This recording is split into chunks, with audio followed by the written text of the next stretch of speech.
ഷിക്കഞ്ചെ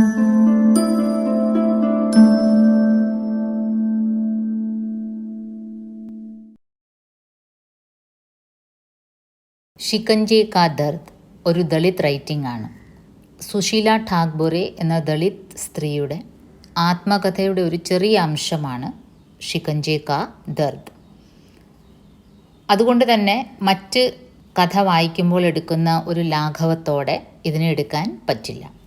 കാരണം ദളിത് റൈറ്റിംഗ്സ് അടിച്ചമർത്തലും അവഗണനയും കാലാകാലങ്ങളായി അനുഭവിക്കുന്ന ഒരു ജനവിഭാഗത്തിൻ്റെ കഥയാണ്. ആക്ച്വലി ഒരു 1960s വരെ സാഹിത്യ ലോകത്ത് അങ്ങനെ കാര്യമായ ദളിത് റൈറ്റിങ്സ് കണ്ടുവന്നിരുന്നില്ല. 1960s വന്നു തുടങ്ങിയപ്പോൾ സാഹിത്യ ലോകത്ത് വലിയൊരു കോളിളക്കമായിരുന്നു. സവർണർക്ക് ആക്ച്വലി ഇതൊക്കെ നടന്ന കാര്യമാണോ? നമ്മുടെ ഇന്ത്യൻ കാസ്റ്റ് സിസ്റ്റത്തിൽ ഇത്രയും ഭീകരമായ സംഭവങ്ങളൊക്കെ നടന്നിരുന്നോ? ഇത്രയും നാളും ഇതൊക്കെ അറിഞ്ഞില്ലല്ലോ എന്നുള്ള ഒരു പരിഭവവും അതിനെ അംഗീകരിക്കാൻ ഒരു ബുദ്ധിമുട്ടായിരുന്നു.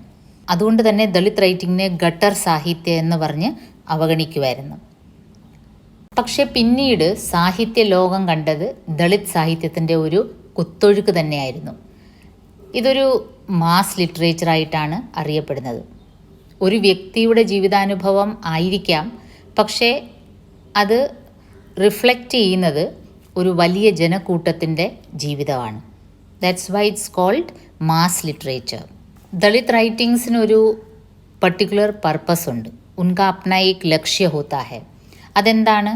To make the Dalits aware of their situation, their rights, and to make the so called high caste people aware of the injustice they have been doing to their fellow human beings.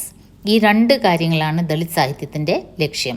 ഒന്നാമത്, ഈ അടിച്ചമർത്തപ്പെടുന്ന കാലാകാലങ്ങളായിട്ട് അവഗണിക്കപ്പെടുന്ന ജനസമൂഹത്തിനും അറിയില്ല അവരുടെ rights എന്താണ്, അവരെ ഈ ചെയ്യുന്ന എല്ലാം ഇൻജസ്റ്റിസാണ് എന്നവർക്കറിയില്ല. അപ്പോൾ അവർക്ക് ആ ബോധം ആദ്യം വരണം.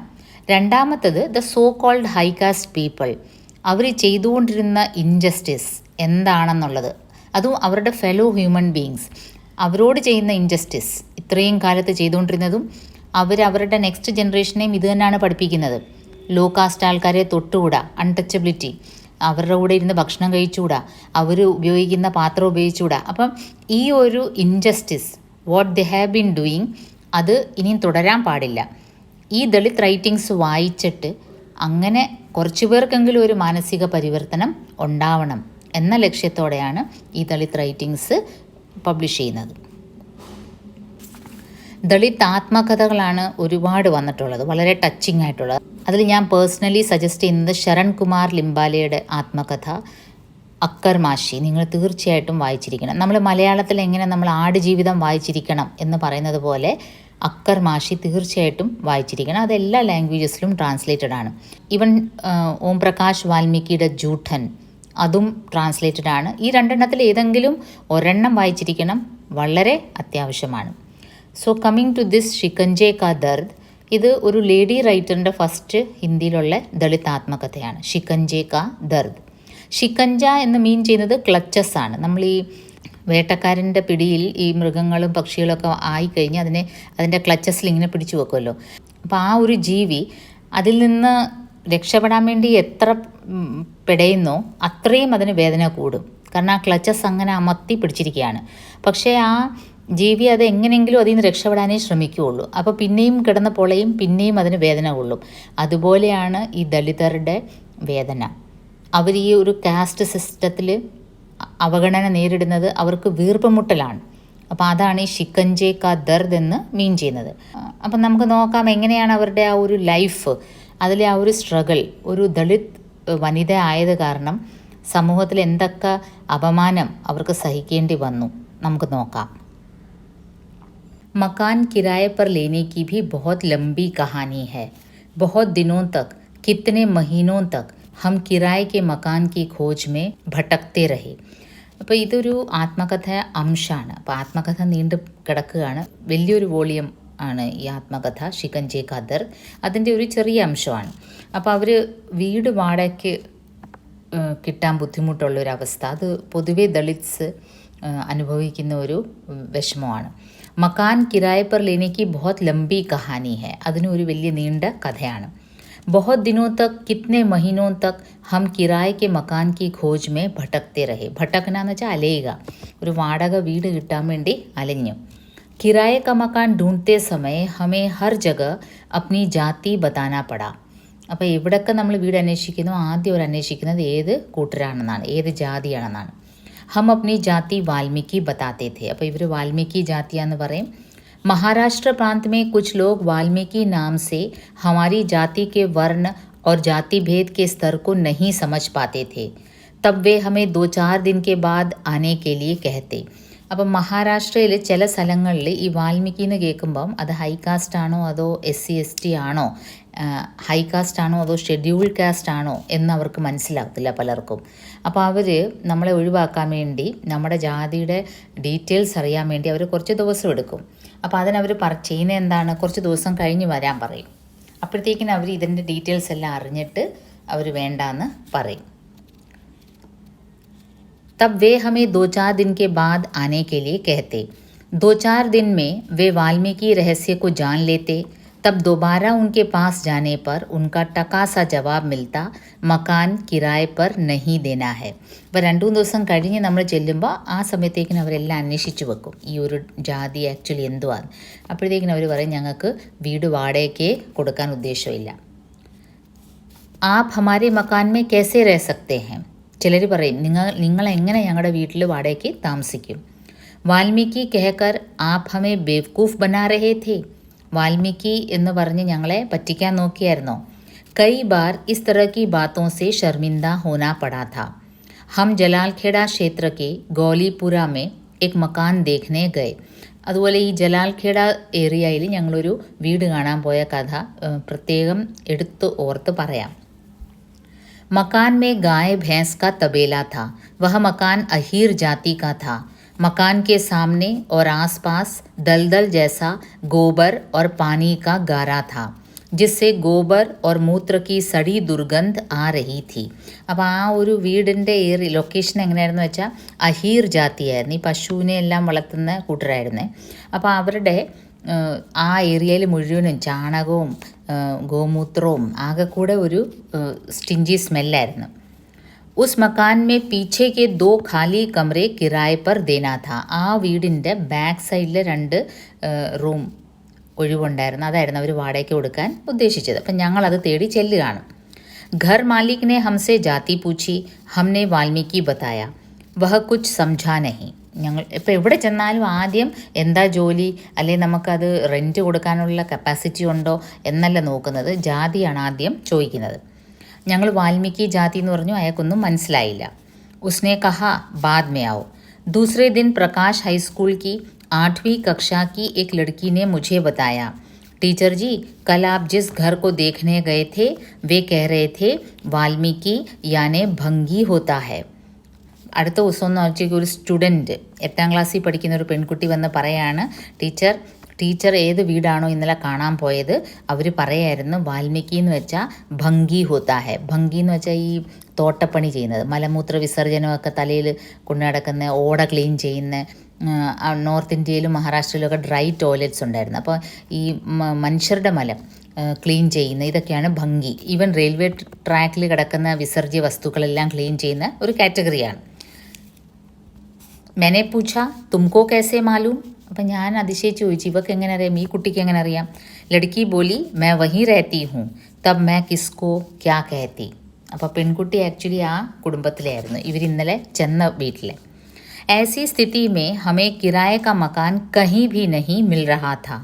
हमने बहुत मिन्नतें करके महेंद्र कॉमरेड का मकान किराए पर लिया था. इसके लिए भी बहुत പാപ്പട് बेलना पड़ा.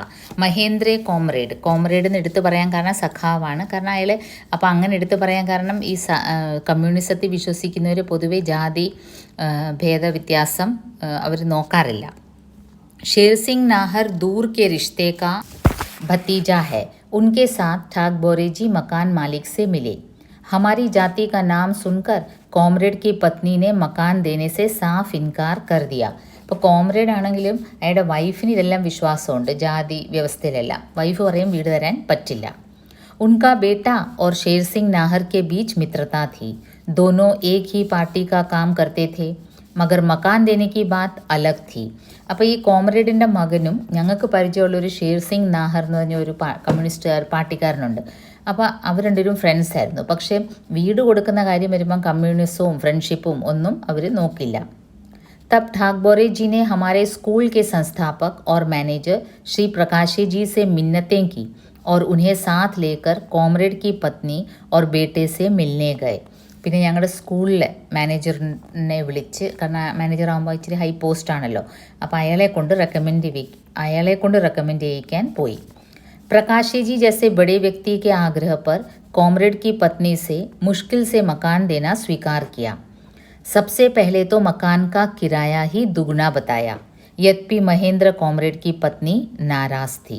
ഇരട്ടി വാടക ഞങ്ങളോട് ചോദിച്ചു. പക്ഷേ എന്നിട്ടും അവരുടെ മുഖത്തൊരു തൃപ്തിയില്ലായിരുന്നു. ഞങ്ങൾക്ക് വീട് തരാൻ അവർക്കൊട്ടും ആഗ്രഹമില്ലായിരുന്നു. महेंद्र जी नहीं थे. बेटे ने माँ को समझाया.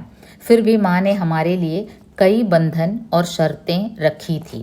അപ്പോൾ കോമ്രേഡ് അവിടെ ഇല്ലായിരുന്നു. കോമ്രേഡിൻ്റെ മകൻ അമ്മയെ മനസ്സിലാക്കിപ്പിച്ചു.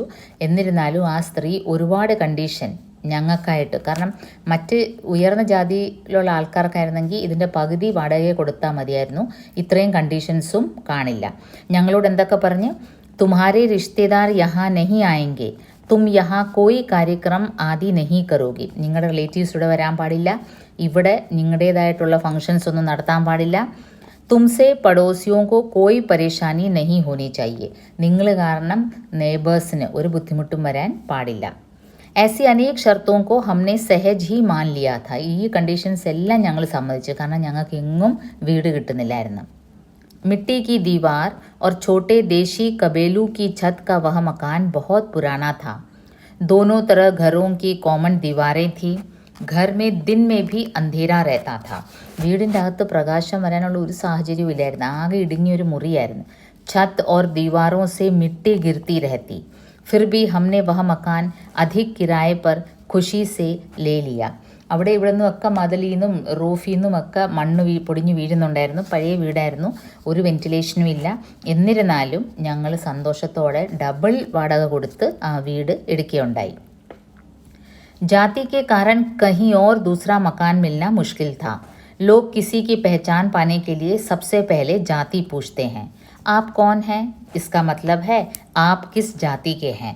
നിങ്ങൾ ആരാണെന്ന് ചോദിക്കുന്നതിൻ്റെ അവരുടെ അർത്ഥം എന്താണ്, നിങ്ങൾ ഏത് ജാതിയാണ്, അങ്ങനെയാണ് എല്ലാവരും ചോദിക്കുന്നത്. मकान किराए पर लेने के लिए तो जाति का अपना अहम महत्व है. जाति के बिना समाज नहीं हो सकता. जाति के बिना इंसान नहीं हो सकता. जाति की जानकारी के बिना सामाजिक व्यवहार नहीं हो सकता. ऐसी स्थिति में कॉमरेड भाई का वह टूटा फूटा मकान मिल सका, उसी में संतोष किया. ജാതി നമ്മളെ പിന്തുടർന്നുകൊണ്ടേയിരിക്കും. വൺസ് ഒരു ജാതിയിൽ ജനിച്ചു കഴിഞ്ഞാൽ നമ്മൾ എത്ര ഹൈലി എഡ്യൂക്കേറ്റഡ് ആയാലും എത്ര സമ്പത്ത് നേടിയാലും എന്തൊക്കെ ലോകത്ത് കാണിച്ചു കൂട്ടിയാലും നമുക്ക് ജാതി ഇന്ന ജാതിയിൽപ്പെട്ടതാണെന്നൊന്നും മായ്ക്കാൻ പറ്റില്ല. हम 1980-81 के बाद भालदापुरा के पास बहुजन मराठा समाज की इस बस्ती में रहे. मिट्टी के उस अंधेरे घर में मैंने पहली बार अपनी गृहस्थी शुरू की. അങ്ങനെ ഞാൻ സെപ്പറേറ്റ് ആയിട്ട് താമസിച്ച് എൻ്റേതായ ഒരു കുടുംബജീവിതം ആ വാടക വീട്ടിലാണ് തുടങ്ങിയത്. सासू माँ बीमार थी. ननद जब तब आकर खूब खरी खोटी सुनाकर जाती. अपना कहने को वहाँ आस पास कोई नहीं था. दिन इसी तरह बीतते रहे, एकाकी, अपने आप में सीमित. അപ്പം നമുക്ക് അവിടെ താമസിക്കുമ്പോൾ ഒരു ബുദ്ധിമുട്ട് എന്താണെന്ന് വെച്ചാൽ നെയ്ബേഴ്സുമായിട്ട് അധികം ഇടപഴകാൻ പാടില്ല. നമ്മുടെ റിലേറ്റീവ്സിനെ ആരെയും ഇവിടെ കൊണ്ടുവന്നൊരു ഫംഗ്ഷനും നടത്താൻ പാടില്ല. ചുരുക്കം പറഞ്ഞാൽ സോഷ്യലൈസേഷൻ എന്ന് പറഞ്ഞ കാര്യം നടക്കത്തില്ല. വീട്ടിൽ നാത്തൂൻ വല്ലപ്പോഴും വരും. അമ്മായിയമ്മ കൂടെ ഉണ്ടായിരുന്നു. അമ്മായിയമ്മയ്ക്ക് സുഖമില്ലായിരുന്നു. അപ്പം നാത്തൂൻ വന്ന് നാത്തൂൻ്റെ വകയായിട്ടും കുറേ എന്നെ പറഞ്ഞിട്ട് പോകും. അമ്മായിയമ്മയെ ശരിക്കും നോക്കുന്നില്ല എന്ന് പറഞ്ഞായിരിക്കും. ഏതായാലും കൊള്ളാം, ആകെ ഒരു ലോൺലിനെസ് ആയിരുന്നു. एकदम एकाकी, अपने आप में सीमित. हम चुप चुप ही रहते थे. पारिवारिक समस्या और आर्थिक कठिनाइयों के साथ साथ हम जाति भेद के दंश भी सहन कर रहे थे. पड़ोसियों की उपेक्षा और तटस्थता से अपमान महसूस होता था. जाहिर तौर पर भी अपमान होता रहा. വെളിയിലിറങ്ങിയ നെയ്ബേഴ്സ് ഞങ്ങളെ ഇങ്ങനെ തുറിച്ചു നോക്കുന്ന സാമ്പത്തിക ബുദ്ധിമുട്ട് അല്ലെങ്കിൽ നമുക്കുണ്ട്. അതിൻ്റെ കൂട്ടത്തിൽ ഇങ്ങനെ ഒരു ശ്വാസം മുട്ടിയുള്ളൊരു ജീവിതമായിരുന്നു അവിടെ ആ വീട്ടിൽ. एक दिन सुबह मैं अपना आंगन घर झाड़ने की झाड़ू से झाड़ रही थी। पड़ोस की महिला भी आंगन झाड़ने के लिए बाहर आई। पति के पान ठेले के भरोसे गरीबी में उनका गुजारा होता था। उसे देखकर मैंने ഔപചാരികതാവശ് പൂച്ച ഹോ ഗയാ കാം. അപ്പോൾ ഒരു ദിവസം വെളിയിൽ മുറ്റം ഇങ്ങനെ അടിക്കാൻ ചൂലുമായിട്ട് ഇറങ്ങിയപ്പോൾ അഡ്ജസ്റ്റൻ്റ് ആയിട്ടുള്ള വീട്ടിലെ ഒരു ലേഡി അവരും വെളിയിൽ എന്തോ കാര്യത്തിന് ഇറങ്ങി. അപ്പോൾ അവരുടെ ഹസ്ബൻഡ് പാൻ വിൽക്കുന്ന, അപ്പോൾ അതിൽ വലിയ വരുമാനമില്ല. അപ്പോൾ ഇവർ, ഈ റൈറ്റർ ബേസിക്കലി ടീച്ചറാണ്. അപ്പം മറ്റുള്ളവരെക്കാളും വാസ്തവത്തിൽ സാമ്പത്തികമായിട്ട് അല്പം വെൽ ഓഫാണ്. പക്ഷേ നെയ്ബറിൻ്റെ ആ ലേഡിയുടെ ഹസ്ബൻഡ് പാൻ വിൽക്കുന്ന ആളാണ്. അയാൾ ഭയങ്കര സാമ്പത്തിക ബുദ്ധിമുട്ടാണ്. അപ്പോൾ ആ സ്ത്രീയെ കണ്ടപ്പോൾ ഒരു ഔപചാരികത വശം ഞാൻ ഇങ്ങനെ ചോദിച്ച് പണിയൊക്കെ തീർന്നോന്നും. कभी कभी ऐसे ही एक दो बातें होती थी. हम बात कर रहे थे तभी वहाँ अपनी झोली लेकर एक भिखारी आया. उसने ज़ोर से आवाज़ लगाई, माँ दया करो, ധർമ്മ के नाम पर दान करो. അപ്പോൾ അവിടെ ഒരു ഭിക്ഷക്കാരൻ വന്നു. അപ്പോൾ അയാൾ വന്ന് ദയാ കറോ ധർമ്മ के नाम पर दान करो. पड़ोसन तुरंत भिक्षा लेने अंदर चली गई. मैं उस भिखारी को देख रही थी. तभी सामने के घर की महिला ने भिखारी को आवाज़ देकर बुलाया. वह ഭിക്ഷ पहले ही दे चुकी थी. अब कोई नेक सलाह दे रही थी. അപ്പോൾ ഓപ്പോസിറ്റിലെ ലേഡി ഓൾറെഡി ഇയാൾക്ക് ഭിക്ഷക്കാരന് ഭിക്ഷ കൊടുത്തിരുന്നു. പക്ഷേ പെട്ടെന്ന് ഒരിക്കൽ കൂടി ആ ഭിക്ഷക്കാരനെ അവരുടെ അവിടത്തേക്ക് വിളിച്ചു. भिखारी सिर हिलाता हुआ वापस आया. पड़ोसन ने एक कटोरी आटा बहुत श्रद्धा भाव के साथ उसकी झोली में डाला. मैं बरामदे में आ गई. बरामदे से मैंने देखा और सुना. पड़ोसिन भिखारी से हमारे घर की ओर इशारा करके कह रही थी, महाराज जी इस घर की भिक्षा नहीं लेना, यहाँ जमादारन रहती है. അപ്പോൾ ആ ലേഡി, ഓപ്പോസിറ്റ് താമസിക്കുന്ന ലേഡി ഭിക്ഷക്കാരനോട് പറഞ്ഞതെന്താണ്? ആ വീടുണ്ടല്ലോ, അവിടെ നിന്ന് ഭിക്ഷ നിങ്ങൾ മേടിക്കരുത്, അവിടെ ജമാദാരനാണ് ഇരിക്കുന്നത്. വെച്ചാൽ അവിടെ എന്താണ്, തൂപ്പുപണിയൊക്കെ ചെയ്യുന്നവരാണ് ജീവിക്കുന്നത്, താന്ന ജാതിക്കാരാണ്. यह सुनते ही मेरे कानों में जैसे बम फटा. मेरा सिर झन्ना गया, जैसे किसी ने कनपटी पर झन्नेदार चोट मारी हो. उसे पता था मैं हाई स्कूल में शिक्षिका हूँ, फिर भी सवर्ण मानसिकता के कारण, जाति से और ऊंच नीच के जाति भेद से उसने मुझे बस यही समझा था. ആ ലേഡിക്കറിയാം ഞാൻ സ്കൂളിലെ ടീച്ചറാണ്, ഞാൻ ഡെയിലി സ്കൂളിൽ പോകുന്നു വരുന്നു എന്നൊക്കെ അറിയാം. പക്ഷേ എന്നാലും ആ ഭിക്ഷക്കാരൻ്റെ അടുത്ത് ഞാൻ എൻ്റെ ജാതിയാണ് അവർ ഹൈലൈറ്റ് ചെയ്ത് പറഞ്ഞത്. भिखारी ने झूमते हुए सिर हिलाकर कहा, अच्छा हुआ माताजी आपने बता दिया, मैं भला उनके घर का आटा कैसे ले सकता हूँ. അപ്പം നോക്കിയേ ഭിക്ഷക്കാരന് വരെ ഈ താന്ന ജാതിക്കാരുടെ വീട്ടിൽ നിന്ന് സ്വീകരിക്കാൻ പറ്റില്ല എന്ന് പറഞ്ഞ അയാൾ അങ്ങ് പോവും. सामने की घर की महिला ने भी भिखारी को बुलाकर यही कहा होगा. यह मेरा अपमान था, मगर कहीं कोई चारा नहीं था. मैंने बरामदे से भिखारी को और पड़ोसन को देखा. അപ്പോൾ എനിക്ക് മനസ്സിലായി ചുറ്റിനുമുള്ളവരെല്ലാം ഭിക്ഷക്കാരോട് പോലും ഇതാണ് പറഞ്ഞു കൊടുക്കുന്നത്. അപ്പോൾ ഞാൻ ആ ഒരു ഭിക്ഷക്കാരനെ സൂക്ഷിച്ച് നോക്കി. पड़ोसन फटी हुई पुरानी साड़ी पहने थी, रूखा सूखा चेहरा, सूखे सूखे हाथ पैर थे, जैसे कई दिनों से भरपेट न खाया हो. ഞാൻ ആ എൻ്റെ നെയ്ബറിനെ ശ്രദ്ധിച്ചു. അവർ ശരിക്കും ദാരിദ്ര്യത്തിലാണെന്ന് കണ്ടാലേ അറിയാം. എന്നുവെച്ചാൽ ഭക്ഷണം തീരെ ഇല്ലാത്തൊരു കുടുംബത്തിലെ ഒരു സ്ത്രീയെ പോലെയാണ് അവരെ കണ്ടിട്ട്. അതുപോലെ ഭിഖാരിയോ പൂരി തര ഭിഖാരി പൂരി തര ചക്കാചക് ദിഖ് റാഹ ഥാ. ഭിക്ഷക്കാരനാണെങ്കിൽ നല്ല വെൽ ഓഫ് ആയിട്ടാണ് അയാളുടെ അപ്പിയറൻസ്. सिर में भरपूर डाला गया तेल चेहरे पर भी चमक रहा था. काला रंग और गोल मटोल शरीर था. वह सस्ता नकली रेशम का भगवा कुर्ता और पीली धोती पहना था. അപ്പോൾ ആ ഭിക്ഷക്കാരൻ വാസ്തവത്തിൽ നല്ല വെൽ ഓഫ് ആണെന്ന് എനിക്ക് കണ്ടപ്പം തോന്നി. പിന്നെ അയാൾ ചുമ്മാ ഇങ്ങനെ അഭിനയിച്ച് ഭിക്ഷ നേടാനായിട്ട് ഇറങ്ങിയിരിക്കുകയാണ്. लाल रंग का रेशमी दुपट्टा गले में लिपटा था. माथे पर सफ़ेद चंदन की 3 लकीरें बनी थी.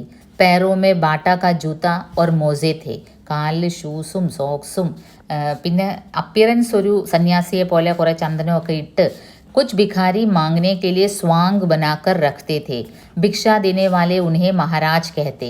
ചില ഭിക്ഷക്കാർ ഒരു ഭിക്ഷ യാചിച്ച് ജീവിക്കണം എന്ന് പറഞ്ഞ് ജീവിക്കുന്നവരുണ്ട്. അവർ ഇല്ലായ്മ കൊണ്ടല്ല, അങ്ങനത്തെ ഒരു വ്യക്തി എങ്ങാണ്ടായിരുന്നു ഈ ഭിക്ഷക്കാരൻ. भिखारी मेरे घर की ओर देखते हुए आगे बढ़ गया. यदि वह मुझसे मांगता तब भी मैं उस चिकने चिपड़े भिखारी को कुछ नहीं देती. मगर यहाँ तो वह न मांग कर मेरा अपमान करके गया था. ഇത്രയും സ്റ്റൈലുള്ളൊരു ഭിക്ഷക്കാരൻ വാസ്തവത്തിൽ എൻ്റെ അടുത്ത് എന്തെങ്കിലും ചോദിച്ചായിരുന്നെങ്കിലും ഞാൻ കൊടുക്കില്ലായിരുന്നു. പക്ഷേ ഇവിടെ എന്താണ് നേരെ ഓപ്പോസിറ്റാണ് നടന്നത്. എൻ്റെ വീട്ടിൽ ചോദിക്കാതെ തന്നെ അയാളങ്ങ് കടന്നുപോയി. അപ്പോൾ അത് തന്നെ എനിക്ക് വലിയൊരു ഇൻസൾട്ടായി. भिखारी चला गया. पड़ोसन महिला भी घर के अंदर चली गई. मगर मैं वहीं बरामदे में खड़ी इस बात पर सोचती रही. मन में उथल पुथल होती रही. जाति ऐसी चीज़ है जो कभी जाति नहीं है. जाति എന്ന് പറഞ്ഞാൽ ഒരിക്കലും മായ്ക്കാൻ പറ്റില്ല. जाति व्यवस्था जनमानस में बहुत गहराई तक अपनी जड़ें जमाकर बैठी है. इंसान के जीवन में जैसे जाति ही सब कुछ है, बाकी और कुछ भी नहीं. മനുഷ്യരുടെ ജീവിതത്തിൽ ഏറ്റവും പ്രധാനം ജാതിയാണെന്നാണ് നമുക്ക് തോന്നുന്നത് ഓരോരുത്തരുടെ പെരുമാറ്റം കാണുമ്പോൾ. इस बात से मेरा मन दुखी हो गया था. भालदापुरा के उस मोहल्ले में ऊंची जाति की कहलाने वाली एक भी महिला ഗ്രാജുവേറ്റ് नहीं थी. ആ ഒരു ഏരിയയിൽ ഭാൽദാർപുരയിൽ വാസ്തവത്തിൽ സ്ത്രീകളിൽ ആരും തന്നെ ഗ്രാജുവേഷൻ എടുത്തവരില്ലായിരുന്നു. മെട്രിക് ഭി നഹി ഹോഗി, എന്തിനധികം പറയുന്ന മെട്രിക് പാസ് പോലും അല്ല. വേ ഘർ കാ കാം കർനെ വാലി ബായി ജൈസി थी. വീട്ടു ജോലി ചെയ്യുന്ന ജോലിക്കാരികളെ പോലായിരുന്നു അവരെല്ലാവരും വീട്ടിൽ, അവരുടെ അവസ്ഥ. ഫിർ ഭി ഉന്മേ ഉच्च ജാതി കാ അഭിമാൻ ഥാ. പക്ഷേ അഹങ്കാരം, അവരുടെ ജാതി ഉയർന്നതാണ്, അത് ഒട്ടും കുറവല്ലായിരുന്നു. മറാഠ, കുൻബി, കോഷ്ടി, തേലി, തമോലി ജൈസി ബഹുജൻ ജാതി की होकर भी वे स्वयं को श्रेष्ठ मानती थी. അപ്പം അവരും ഈ മറാഠ, കുൻബി, അവർ ബ്രാഹ്മൺസ് അല്ല. ഇവരെ ഈ പുച്ഛിക്കുന്നവർ ഉയർന്ന ജാതിക്കാരാണ്, പക്ഷേ ബ്രാഹ്മിൺസ് അല്ല. എങ്കിൽ അതിന് തൊട്ട് താഴെയാണ്, എന്ന് വെച്ചാൽ ബാക്ക്വേർഡ് കമ്മ്യൂണിറ്റി തന്നെയാണ് അവരും. പക്ഷേ SC അല്ല, ഷെഡ്യൂൾ കാസ്റ്റ് അല്ല, അവരെയൊക്കെ ഇച്ചിലൂടെ ഹയ്യറാണ്. എന്നിട്ട് അവരാണ് ഈ കളിയാക്കുന്നത്. वे मुझे स्कूल में अध्यापन के लिए जाते देखती थी, मगर इस बात का उनके लिए कोई महत्व नहीं था. याद रखने की बात सिर्फ जाती थी. അവർ ഡെയിലി കാണുന്നുണ്ട് ഞാൻ സ്കൂളിൽ പോകുന്നു, പഠിപ്പിക്കുന്നു, അപ്പോൾ അതിനർത്ഥം ഞാൻ ഗ്രാജുവേറ്റ് ആണ് മിനിമം. പക്ഷേ അവർക്കതൊന്നൊരു പ്രശ്നം അല്ല, എൻ്റെ ജാതിയാണ് അവർക്ക് പ്രശ്നം. जातिभेद के दंश ने मुझे बहुत पीड़ित किया है. मेरे साथ ही ऐसी घटनाएं क्यों घटी, यह बात नहीं है. ऐसी घटनाएं मेरे जैसे सभी के साथ लगातार घटती रहती है. എൻ്റെ അടുത്ത് മാത്രമല്ല, എന്നെ പോലുള്ള പലരുടെ അടുത്തും ഡെയിലി ഇതുപോലത്തെ ഇൻസൾട്ട്സ് നടക്കുന്നുണ്ട്. अपमान वे ही महसूस करते हैं जिन्हें सम्मान मिला हो या जिन्होंने सम्मान को समझा हो. सम्मान मिलने पर भी मैंने लगातार ऐसे जाति भेद और छुआछूत के अपमान को भोगा है. മാനസിക് സന്താപ് की वे घटनाएं मेरे लिए अविस्मरणीय बन गई हैं. ഇതുപോലത്തെ മാനസികമായിട്ട് വിഷമിപ്പിക്കുന്ന രീതിയിൽ ആൾക്കാർ ഇൻസൾട്ട് ചെയ്യുമ്പോൾ, പരസ്യമായിട്ട് ഇൻസൾട്ട് ചെയ്യുമ്പോൾ, ഈവൻ ഭിക്ഷക്കാരൻ വരെ നമ്മളെ ആട്ടിത്തുപ്പിയിട്ട് പോകുമ്പോൾ നമുക്ക് വളരെയധികം വിഷമം തോന്നും. അതൊക്കെ അവിസ്മരണീയമാണ്, ഒരിക്കലും മറക്കാനൊക്കത്തില്ല. हमारे स्कूल के सहकर्मी शिक्षक गिरधारी लाल सोलंकी की मिसेस एक बार हमारे घर आई. उन्होंने हमारे घर चाय नाश्ता किया. हमसे मिलकर वे बहुत खुश हुई. वह स्वयं को प्रगतिवादी मानती थी. वे मुझसे अक्सर कहती थी, मैं जाति पाति नहीं मानती. जाति में क्या रखा है, सबको भगवान ने एक जैसा बनाया है. അപ്പോൾ ഒരിക്കൽ ഞങ്ങളുടെ സ്കൂളിലെ ഞങ്ങളുടെ കൊലീഗിൻ്റെ മിസ്റ്റർ ഗിരിധാരിലാൽ സോളങ്കിയുടെ വൈഫ് ഞങ്ങളുടെ വീട്ടിൽ വരികയുണ്ടായി. അവർ ഞങ്ങളുടെ വീട്ടിൽ വന്ന് ചായ കുടിച്ചു, ഭക്ഷണം കഴിച്ചു. അതൊരു വലിയ സംഭവം പോലാണ്. കാരണം ഞങ്ങളുടെ വീട്ടിൽ അങ്ങനെ ആരും വന്ന്, വേറെ ഹൈ കാസ്റ്റിലുള്ളവരാരും വന്ന് ഭക്ഷണം കഴിക്കാറില്ല. ഹംസെ മിൽക്കർ വേ ബഹുത് ഖുഷ് ഹുയി, സ്വയം കോ പ്രഗതിവാദി മാൻതി ഥി. അവരിതെല്ലാം കഴിച്ചിട്ട് അവർ പറയുകയും ചെയ്യുന്നുണ്ട്, ഞാൻ വളരെ ഫോർവേഡ് തിങ്കിങ് ആണ്, എനിക്ക് ജാതി പാന്തിയിൽ ഒരു വിശ്വാസവും ഇല്ല. जाति में क्या रखा है, सबको भगवान ने एक जैसा बनाया है. उनकी ऐसी बातें सुनकर मुझे बहुत खुशी होती थी कि दुनिया में अच्छे लोग भी रहते हैं. അപ്പം മിസ്സസ് സോളങ്കിയുടെ ഇങ്ങനത്തെ ഡയലോഗ്സ് ഒക്കെ കേട്ടപ്പം എനിക്കും വളരെ സന്തോഷമായി, ഈ ലോകത്ത് കുറച്ചെങ്കിലും നല്ല മനുഷ്യർ ഉണ്ടല്ലോ. दूसरी बार जब वह हमारे घर आई तब ठाकबोरे जी और मैं घर में नहीं थे. दरवाज़ा बंद देखकर उन्होंने पड़ोसन से पूछा, ये लोग कहाँ गए. അവർ സെക്കൻഡ് ടൈം ഞങ്ങളുടെ വീട്ടിൽ എപ്പോഴോ വന്നപ്പോൾ ഞങ്ങൾ രണ്ടുപേരും വീട്ടിലില്ലായിരുന്നു, ഞാനും ഹസ്ബൻഡും. അപ്പോൾ വീട് അടഞ്ഞു കിടക്കുന്ന, അപ്പോൾ അവർ നാച്ചുറലി അടുത്ത നെയ്ബേഴ്സിനോട് ചോദിക്കും ഇവരെവിടെ പോയെന്ന്. മിസ്സസ് സോളങ്കി കാ യഹ പ്രശ്ന പടോസിൻ കോ ഇസ് റൂപ് മേ സുനായി ദിയ, യേ ലോഗ് കോൺ ഹെ. അപ്പം ഞങ്ങളുടെ നെയ്ബർ ആണെങ്കിൽ എല്ലാം ജാതിയിൽ ബേസ് ചെയ്ത് ജീവിക്കുന്ന ഒരു ലേഡിയാണ്. മിസ്സസ് സോളങ്കി അവരോട് ചോദിച്ചത് ഞങ്ങൾ എവിടെ പോയെന്നാണ്. പക്ഷേ ആ ലേഡി, ഞങ്ങളുടെ നെയ്ബർ, കേട്ടത് ഇവരേത് കൂട്ടരാണ് അങ്ങനെ ചോദിച്ച പോലെ. മിസ്സസ് सोलंकी ने पड़ोसिनों की बातें हमें बताई थी. वैसे भी किसी नए व्यक्ति को यह बताना पड़ोसिन अपना धर्म समझती थी कि हम कौन है. അപ്പം മിസ്സസ് സോളങ്കി പിന്നെ ഞങ്ങളോട് പറഞ്ഞു, നിങ്ങളുടെ നെയ്ബേഴ്സ് നിങ്ങൾ എവിടെ പോയെന്ന് ചോദിച്ചപ്പോൾ നിങ്ങളുടെ ജാതി, നിങ്ങളുടെ ആ താന്ന ജാതിയെ പറ്റിയാണ് വർണ്ണിച്ചത്.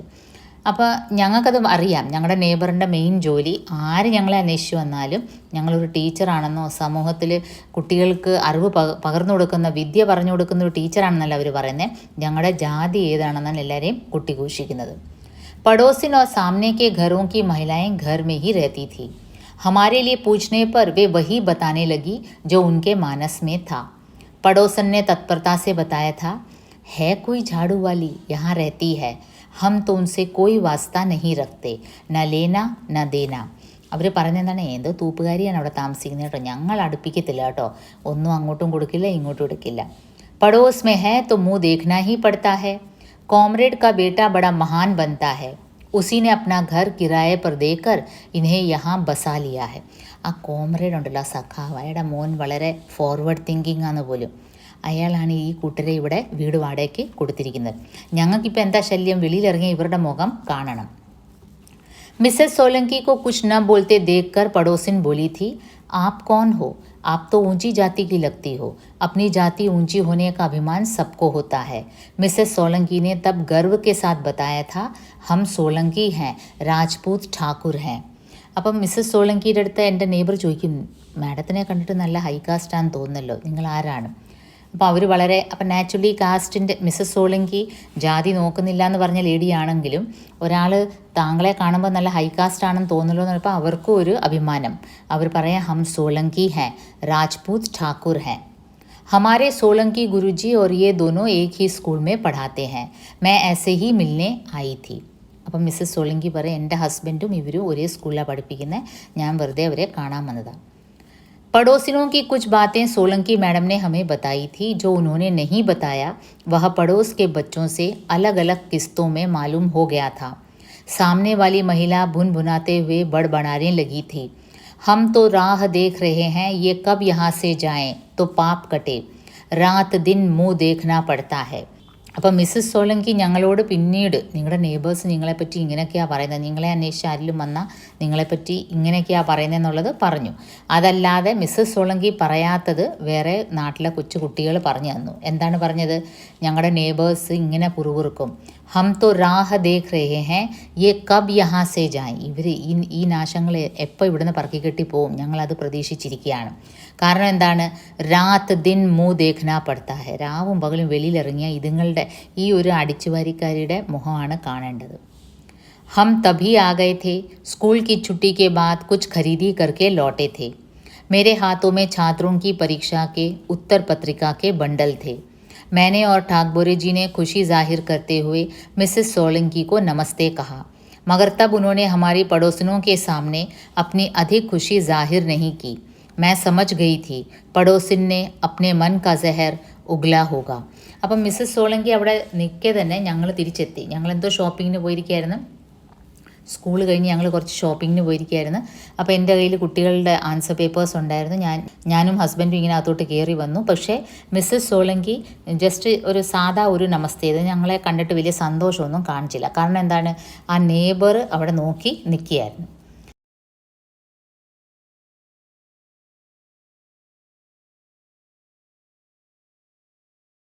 സുശീല ഠാക്ബോറയുടെ ലൈഫിലൂടെ അവരുടെ സ്ട്രഗിൾസ്, അവരൊരു ദളിത് ആയത് കാരണം സമൂഹത്തിൽ അവരെന്തൊക്കെ അനുഭവിക്കേണ്ടി വന്നു, അതിൻ്റെ ഒരു നേർക്കാഴ്ചയാണ് ഈ ഒരു ആത്മകഥ ഷിക്കഞ്ചേ കാ ദർദ്. അതിലവർക്ക് ടൗണിൽ വീട് കിട്ടാനുള്ള ബുദ്ധിമുട്ട്, എവിടെ ചെന്നാലും ജാതി ചോദിച്ചിട്ടേ വീട് തരൂ, വീട് തന്നാൽ തന്നെ ഇരട്ടി വാടക മേടിക്കുന്നു, അതുപോലെ തന്നെ നെയ്ബേഴ്സ് എല്ലാം വളരെ ഡിസ്ക്രിമിനേഷനോടുകൂടി കാണുന്നു. നെയ്ബേഴ്സ് എല്ലാം ഇവരുടെ ജാതി മാത്രമാണ് ഹൈലൈറ്റ് ചെയ്ത് എപ്പോഴും മനസ്സിൽ വെക്കുന്നത്. അത് ഭിക്ഷക്കാരോടായാലും മറ്റ് വിസിറ്റേഴ്സിനോടായാലും ആദ്യം നെയ്ബേഴ്സ് പറയാൻ ഉദ്ദേശിക്കുന്നത് ഇന്ന ആളുടെ ഐഡൻറ്റിറ്റി എന്താണെന്ന് ചോദിച്ചാൽ അവരുടെ ജാതിയാണ്. അപ്പം നമുക്ക് മുന്നോട്ട് നോക്കാം എന്തൊക്കെയാണ് അവരുടെ ലൈഫിൽ നടന്നത്. मैंने तभी महसूस किया था मैं शिक्षिका हूँ, बच्चों को पढ़ाती हूँ, उनकी परीक्षा लेती हूँ, उनकी उत्तर पत्रिका जांच कर उनके ज्ञान का परीक्षण करती हूँ, ഉൻകെ പാസ് യാ ഫെയിൽ ഹോനെ കാ നിർണയ ദേത്തി ഹും. ഞാൻ പെട്ടെന്ന് ആലോചിച്ച് എൻ്റെ ഒരു കൊളീഗിൻ്റെ വൈഫ് വീട്ടിൽ വന്നപ്പോൾ നെയ്ബേഴ്സ് ഞങ്ങളെപ്പറ്റി ഇങ്ങനെയൊക്കെ പറഞ്ഞു കൊടുത്തു. പക്ഷേ അപ്പം ഞാൻ എന്നെ തന്നെ ഒന്ന് അനലൈസ് ചെയ്തു. ഞാൻ ആക്ച്വലി ഒരു ടീച്ചറാണ്, ശിക്ഷിക്കാ ഹൂँ, बच्चों को पढ़ाती हूँ, उनकी परीक्षा लेती हूँ, उनकी उत्तर पत्रिका जांच कर उनके ज्ञान का परीक्षण करती हूँ. അവരുടെ ആൻസർ പേപ്പേഴ്സ് വാല്യൂ ചെയ്ത് അവരുടെ അറിവിനെ അളക്കുന്ന ഒരു ശിക്ഷിക്കയാണ് ഞാൻ. उनके पास या फेल होने का निर्णय देती हूँ. सभी जाति धर्म के छात्र छात्राओं के विषय ज्ञान के साथ उनके बुद्धि विवेक का भी मूल्यांकन करती हूँ. तब क्या मैं अपने इन पड़ोसियों के और इस तरह के लोगों के बुद्धि विवेक ज्ञान और अभिमान का मूल्यांकन नहीं करती? तो ആസ് എ ടീച്ചർ ഞാൻ കുട്ടികളുടെ അറിവ് അളക്കുന്നു, അതുപോലെ തന്നെ എനിക്കിപ്പം ഈ നെയ്ബേഴ്സിൻ്റെയും അവരുടെ അറിവും അവരുടെ വിവേകവും അവരുടെ വിവരക്കേടും അതെല്ലാം എനിക്ക് അളക്കാൻ തോന്നുകയാണ്. ज़रूर करती हूँ, ऐसे सब लोगों को मैं फेल करती हूँ, तब मैं बेचारी क्यों? അപ്പോൾ എനിക്ക് ഒരു പക്ഷേ ആ സമയത്ത് വളരെ ഇൻസൾട്ടഡ് ആയിട്ട് ഫീൽ ചെയ്യുമ്പോൾ നമ്മുടെ സെൽഫ് റെസ്പെക്റ്റ് അങ്ങ് താഴോട്ട് പോകും. അപ്പോൾ നമ്മൾ വളരെ ഡൗൺ ആവും, ഒരു നെഗറ്റീവ് ഫീലിംഗ് വരും. പക്ഷേ പിന്നീട് ഞാൻ ആലോചിച്ചു, ഞാനൊരു ടീച്ചറാണ്, കുട്ടികളെ അളക്കുന്നത് പോലെ തന്നെ എനിക്ക് ഈ നെയ്ബേഴ്സിനെയും ഈ നെയ്ബേഴ്സിൻ്റെ കൂട്ടത്തിൽ ആരും തന്നെ ഗ്രാജുവേറ്റ് ഇല്ല, മെട്രിക് പാസ് പോലും അല്ല. അവരുടെയൊക്കെ സാമ്പത്തിക അവസ്ഥ വളരെ ദയനീയമാണ്. എന്നിട്ട് അവരവരുടെ ആ ഒരു ഇന്ന ജാതിയിൽ പിറന്നു എന്ന അഹങ്കാരം കാണിക്കുകയാണെങ്കിൽ ഞാൻ അവരുടെ ആ ഒരു വിവേകശൂന്യതയെ അളക്കാൻ ആഗ്രഹിക്കുന്നു. അങ്ങനെ അളക്കുകയാണെങ്കിൽ മേ ഉൻകോ ഫെയിൽ കർത്തി ഹൂം, തബ് മേ ബേച്ചാരി ക്യോം. അപ്പോൾ അങ്ങനെ നോക്കുകയാണെങ്കിൽ അവർ ഫെയിൽ, ഞാൻ പാസ്സാണ്. അപ്പോൾ ആ ഒരു സിറ്റുവേഷനിൽ ഞാൻ അവരെക്കാൾ ഒരു രീതിയിലും താന്നതല്ല. മേ ബേച്ചാരി ക്യോം. बेचारे तो ये लोग हैं जो बुद्धि से दरिद्र हैं, समता मानवता के ज्ञान के अभाव में अविकसित मानसिकता के कारण पंगु हैं. पंगु मीन्स डिसेबल्ड. ഇവരാണ് ആക്ച്വലി ദരിദ്രർ. ഇവർക്ക് വിവേകമില്ല, ബുദ്ധിയില്ല. സമത മാനവത കാ ജ്ഞാൻ നഹി ഹെ. സമത ഈക്വാലിറ്റി ആൻഡ് ഹ്യൂമാനിറ്റി, മാനവത, അതിൻ്റെ ഒരു അറിവും ഇതുങ്ങൾക്ക് ഇല്ല. ഇൻകെ പാസ് ഇസ്കാ അഭാവ് ഹെ. അവികസിത് മാനസികത കെ കാരൺ പങ്കു ഹെ. ഇവരുടെ മാനസികത, ഇവരുടെ മെൻ്റൽ ഗ്രോത്ത് തന്നെ നിന്നിരിക്കുകയാണ്.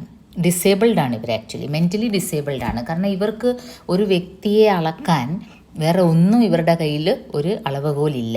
That means they are mentally disturbed. ജോ സമാജ് കെ നാം പർ കലങ്ക് ഹെ और ऐसे लोग एक विकसित समाज के लिए കലങ്ക് ഹെ. ഇവരൊരു കളങ്കമാണ്.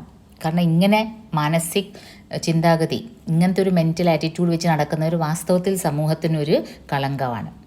मैंने तब सोचा था बचपन से धर्म और संस्कार के नाम पर इन्होंने यही सीखा है, यही देखा है, इसलिए वैसा ही सोचते हैं और वैसा ही करते हैं. ഞാൻ ആലോചിക്കുകയാണ്, ഇവർ ചെറുപ്പം മുതലേ മതം അല്ലെങ്കിൽ റിലീജിയൻ അല്ലെങ്കിൽ അവരുടെ ആ ഒരു ധർമ്മം അതൊക്കെ ഇവർ പഠിച്ചു വരുന്നു.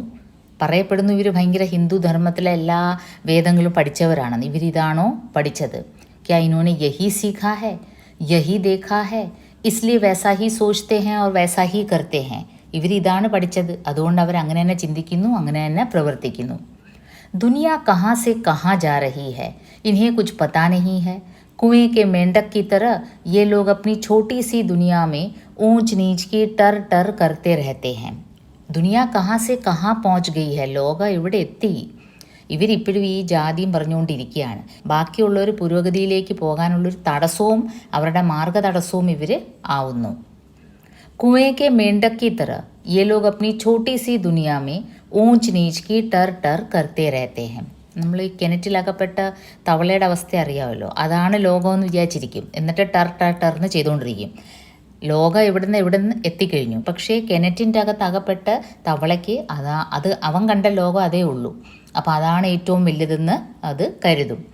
അതേ അവസ്ഥയാണ് ഈ കൂട്ടർക്ക്.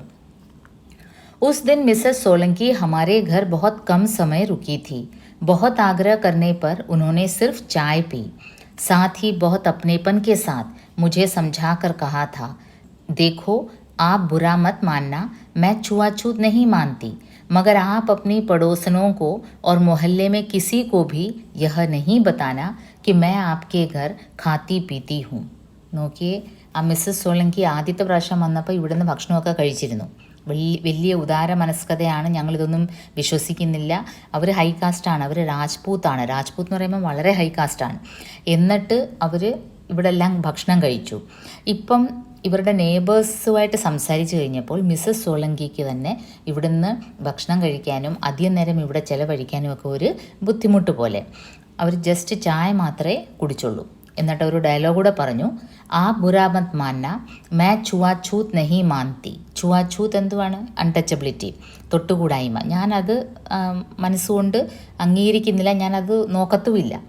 ലേക്കിൻ പടോസിനോ ഓർ മൊഹല്ലെ മേ കിസി കോ ഭി യഹ നെഹി ബതാന कि मैं आपके घर खाती पीती हूँ.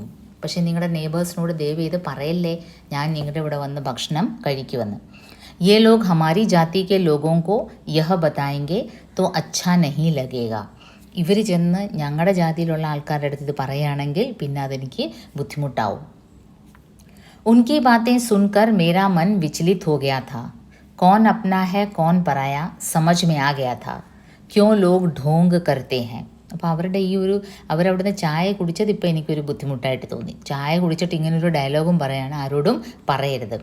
അപ്പോൾ ആരാണ് സ്വന്തക്കാർ, ആരാണ് പരായ, ആരാണ് അന്യർ, മനസ്സിലേ ആവാത്തൊരു അവസ്ഥ. ക്യോ ലോഗ് ഢോങ്ക് കർത്തേ ഹെ, ക്യോ ലോഗ് ബടപ്പൻ ഓടുത്തേ ഹെ. അപ്പോൾ ഇതിനേക്കാൾ ഭേദം ആ നെയ്ബേഴ്സ് ആയിരുന്നു. നേരിട്ടങ്ങ് ഫേസ് ടു ഫേസ് പറയുന്നു, ഞങ്ങൾക്ക് നിങ്ങളെ താന്ന ജാതിക്കാരായതുകൊണ്ട് നിങ്ങളുടെ ഒന്നും വേണ്ട, ഭക്ഷണമൊന്നും വേണ്ട. ഇവിടെ ഈ ലേഡി വന്ന് ഭക്ഷണവും കഴിക്കുന്നു, എന്നിട്ട് ഈ രീതിയിൽ ഡയലോഗും പറയുന്നു. जब मन से भेदभाव गया ही नहीं तो दिखावा क्यों करते हैं.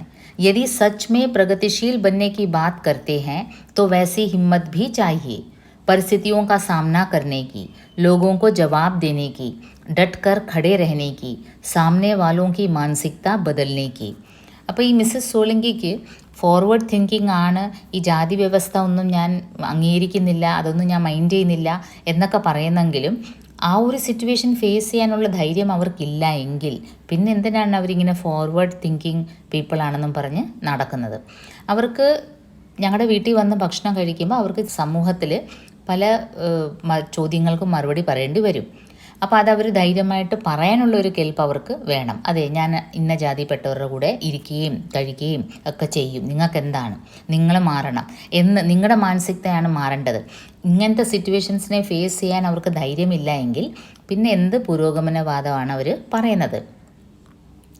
बहुत हिम्मत चाहिए प्रगतिशील बनने के लिए. हमारे सामने अलग बातें और हमारे पीछे कुछ और बातें. यह तो उनका बहुरूपियापन है.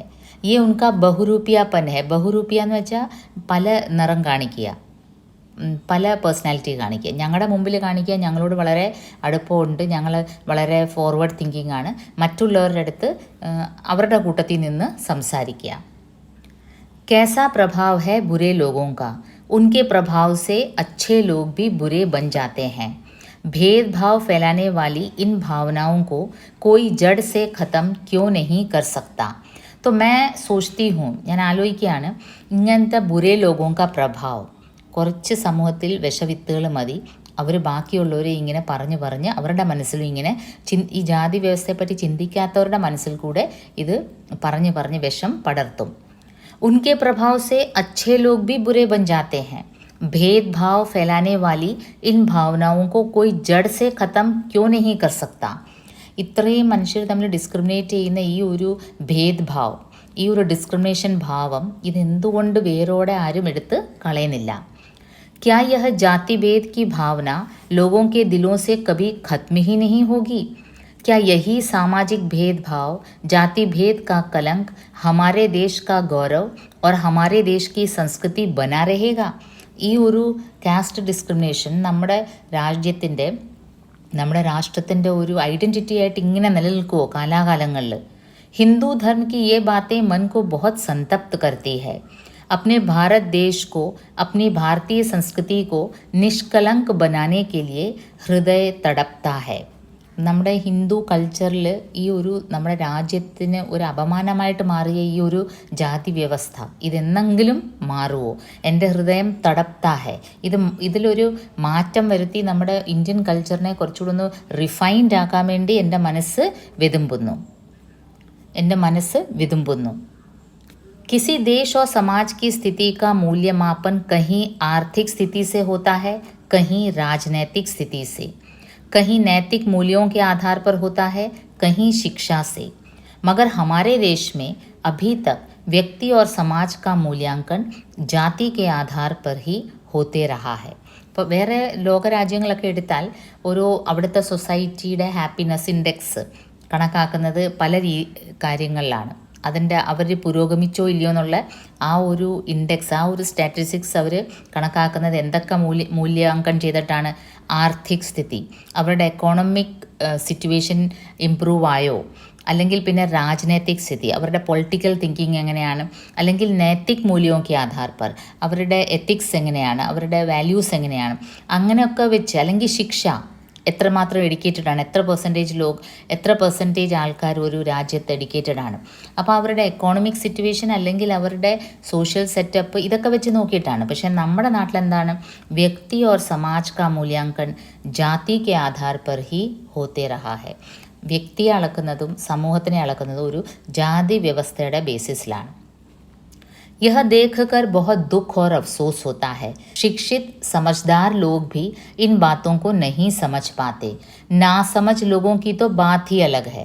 എഡ്യൂക്കേറ്റഡ് ആയിട്ടുള്ള അറിവുള്ള വ്യക്തികൾ പോലും ഇത് പാലിക്കുന്നു, ഈ ഒരു ജാതി വ്യവസ്ഥ. അപ്പോൾ പിന്നെ നാസമജ് ലോഗോं की बात, അത്ര എഡ്യൂക്കേഷൻ ഇല്ലാത്തവരുടെ കാര്യം പിന്നെ പറയണ്ട. पड़ोसिन तंबोली जाति की थी. उसका 4 साल का लड़का था. പതി 11-12 ബജെ രാത് തക് പാൻ ഠേല ബന്ദ് കർക്കെ ലോട്ട്താ ഥാ. ഇനി എൻ്റെ നെയ്ബറിൻ്റെ കാര്യം പറയാം. തമ്പോളി ജാതിയായിരുന്നു. 4 സാൽ കാ ലടക്കാ ഥാ. 4 വയസ്സുള്ളൊരു പയ്യനുണ്ടായിരുന്നു. അപ്പോൾ ഹസ്ബൻഡ് പാൻ ഠേല ആയിരുന്നു. പാൻ ഠേല എന്ന് വെച്ചാൽ ഈ മുറുക്കാൻ വിൽക്കുന്ന ഈ മേക്ക് ഷിഫ്റ്റ് കടയായിട്ട് ഇങ്ങനെ നടക്കത്തില്ലേ, എന്നിട്ട് എവിടെയെങ്കിലും ഒന്ന് നിർത്തിയിട്ടിട്ട് പാൻ ഉണ്ടാക്കി കൊടുക്കും, മുറുക്കാൻ ഉണ്ടാക്കി കൊടുക്കും. 11-12 മണിയാകുമ്പോഴാണ് അയാൾ തിരിച്ച് എത്തുന്നത്. अक्सर शाम को तमोलन के घर एक जवान लड़का आता था. तमोली के आने के पहले वह चला जाता था. हम और मोहल्ले के अन्य लोग भी उसे आते जाते देखते थे. लोग यह बात जानते हैं. यह जानकर भी तमोलन निर्लज्जता के साथ हंसती रहती है, जैसे यह कोई गलत बात ही नहीं है. चरित्रहीन होने के बाद भी उसे ऊंची जाति का गुमान था. അപ്പം ഞങ്ങളുടെ ആ നെയ്ബർ ലേഡി ഭർത്താവ് രാവിലെ പാൻ ഠേലയായിട്ട് പോയി രാത്രി 11-12 മണിയാകുമ്പോഴാണ് വരുന്നത്. ആ സമയത്ത് അവിടെ ഒരു ചെറുപ്പക്കാരൻ സ്ഥിരം വിസിറ്റ് ചെയ്യുമായിരുന്നു. അപ്പം അവർ തമ്മിൽ എന്തോ ഒരു അവിഹിത ബന്ധമാണെന്നുള്ളത് സമൂഹത്തിലെ എല്ലാവർക്കും ഏകദേശം ഒരു ധാരണ ഉണ്ടായിരുന്നു. പക്ഷേ എന്നാലും അവരൊരു ഹൈ കാസ്റ്റ് ആയത് കാരണം അത് അവർക്കൊരു കളങ്കമല്ലാത്ത പോലെയാണ് അവർ നിർലജ് ഹോക്കർ. നിർലജ് എന്ന് വെച്ചാൽ ഒരു നാണവും ഇല്ലാതെ അവർ എല്ലാവരുമായിട്ടും കളിച്ചും ചിരിച്ചും. കാരണം അവരുടെ ഒരു ധാരണ അവരൊരു ഹൈ കാസ്റ്റ് ആയത് കാരണം അവരിതൊക്കെ കാണിച്ചാലും ഒരു കുഴപ്പവും ഇല്ല. सामने वाली महिला कुंबी जाति की थी. वह बहुत धार्मिक थी. सुबह शाम नियमित रूप से पूजा करती, पोथी पढ़ती और भजन करती रहती थी. घर का काम बेटी करती रहती. बेटी मैट्रिक पास नहीं कर सकी, फिर भी उसे इस बात का दुख नहीं था. ഇനിയും ഈ ഒരു ലേഡി സുശീല താക്ബോറെ നെയ്ബേഴ്സിനെ എല്ലാം ഒന്ന് ഒരു അനലൈസ് ചെയ്യാൻ. ഒരു നെയ്ബർ കുൻബി ജാതിയിലായിരുന്നു. അവരെന്ന് വെച്ചാൽ ബഹുത് ധാർമ്മിക് വ്യക്തി തി. വളരെ എപ്പോഴും പൂജാപാട്ടൊക്കെ ചെയ്യുന്ന വളരെ റിലീജിയസ് ആയിട്ടുള്ളൊരു ലേഡിയായിരുന്നു. സുബ ഷാം നിയമിത് റൂപ് സെ പൂജ കർത്തി. രാവിലെയും വൈകിട്ടും പൂജ ഇത് തന്നെ അവർ ചെയ്തുകൊണ്ടിരിക്കും. പോഥി പഠിത്തി ഓർ ഭജൻ കർത്തി. പോഥി പഠന ധർമ്മഗ്രന്ഥ്, അവർ റിലീജിയസ് ബുക്സ് വായിക്കും, ഭജൻ പാടും. ഘർ കാ കാം ആര് ചെയ്യും? വീട്ടുജോലി. അപ്പോൾ അവരുടെ പ്രൈമറി ഉത്തരവാദിത്തം വീട്ടുജോലി ചെയ്യുക എന്നുള്ളത് അത് മകളെ കൊണ്ട് ചെയ്യിപ്പിക്കും. ബേട്ടി മെട്രിക് പാസ് നഹീ കർ സക്കി. അപ്പോൾ വീട്ടുജോലിയെല്ലാം ചെയ്ത് മകൾ മെട്രിക് ജയിച്ചില്ല. ഫിർ ഭി ഉസെ ഇസ് ബാത് കാ ദുഃഖ് നഹീ താ. പക്ഷേ ആ ലേഡിക്ക് മകൾ ജയിച്ചില്ല അതൊരു പ്രശ്നമേ അല്ല. ഉസ്കോ കോയി ദുഃഖ് നഹീ താ. उसे दुख था हमारे वहाँ रहने का. इसके लिए वह रात दिन कुढ़ती थी. उसके लिए जाति भेद ही सर्वोपरि था. ബേട്ടി കാ ഭവിഷ്യ നഹി. അപ്പോൾ ഇന്ന് ഈ പെൺകുട്ടികളെ എല്ലാം ഇത്രയും വിദ്യാഭ്യാസം കൊടുക്കുന്ന ഒരു സമയത്ത് പോലും എൻ്റെ നെയ്ബറിന് അവർക്ക് ഈ ഞങ്ങളിവിടെ താമസിക്കുന്നു, താഴ്ന്ന ജാതിക്കാരെ നമ്മൾ അവരുടെ നെയ്ബറായിട്ട് വന്ന് താമസിക്കുന്നു എന്നതാണ് ബുദ്ധിമുട്ട്. അല്ലാതെ അവരുടെ മകളെ പറ്റിയാണ് വാസ്തവത്തിൽ അവർ ചിന്തിക്കേണ്ടത്. മകളുടെ ഭാവിയെ പറ്റിയാണ് അവർ വ്യാകുലപ്പെടേണ്ടത്. പക്ഷേ മകൾ തോറ്റെങ്കിലും അവർക്ക് അതിലൊരു ബുദ്ധിമുട്ടും ഇല്ല. जातिभेद की बातें लोग पूरी तरह मानते थे, अपना लाभ हानि भी नहीं देखते थे. അവർക്കെന്താണ് നഷ്ടം, അവർക്കെന്താണ് ലാഭം? ഞങ്ങളെപ്പറ്റി പരദൂഷണം പറഞ്ഞുകൊണ്ടിരിക്കുന്ന സമയത്ത് മകളെ പഠിപ്പിക്കാൻ അവസരം കൊടുക്കുക, അതൊന്നും അവർ നോക്കത്തില്ല. महेंद्र कॉमरेड के उस घर में हम मकान मालकिन की शर्तों के अनुसार ही रह सके थे. हमसे मिलने हमारे रिश्तेदार वहाँ अधिक नहीं आए. कभी ननद का परिवार आता था, कभी चचेरे ननद, देवर, जेठ कुछ देर के लिए आते थे बस. कॉमरेड की पत्नी होकर भी वह धर्म, कर्म, जाति भेद अधिक मानती थी. കോമ്രേഡിൻ്റെ വൈഫായിട്ട് കൂടി അവർക്ക് പുരോഗമന ചിന്താഗതി ഒന്നും ഇല്ലായിരുന്നു. അവർ ഞങ്ങളുടെ വീട്ടിൽ എപ്പോഴും ഒരു ശ്രദ്ധ ഉണ്ടായിരുന്നു, അധികം വിസിറ്റേഴ്സ് വരാൻ പാടില്ല. അതുകൊണ്ട് തന്നെ ഞങ്ങളുടെ റിലേറ്റീവ്സ് ജസ്റ്റ് വന്ന് പെട്ടെന്ന് അങ്ങ് പോവായിരുന്നു, ആരും അധികം സ്റ്റേ ചെയ്യത്തില്ലായിരുന്നു. एक बार माँ और पिताजी आए थे. आते ही घर के अंदर चले गए. 3 दिन वे अंदर ही रहे.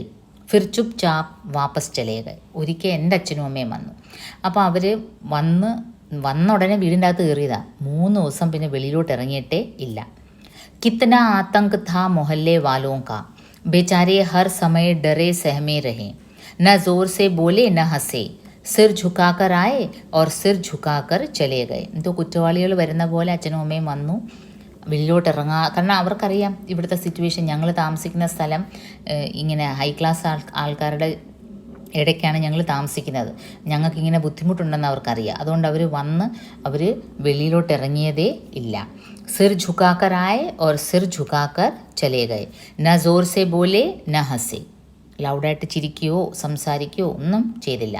उन्हें चिंता थी कहीं उनकी बेटी दामाद किसी परेशानी में न पड़ जाए. यदि जाति के कारण उन्हें इस घर से निकाला गया तो वे कहाँ जाकर रहेंगे. അവർ വന്ന് സംസാരിക്കുകയും ബഹളമൊക്കെയൊക്കെ ചെയ്താൽ നാട്ടുകാർ ഇവരുടെ മോളെയും മരുമോനെയും ഇവിടുന്ന് ഇറക്കി ഓടിച്ചാൽ പിന്നെ അവരെവിടെ പോയി താമസിക്കും? കഷ്ടപ്പെട്ടാണ് ഈ വീട് കിട്ടിയത്.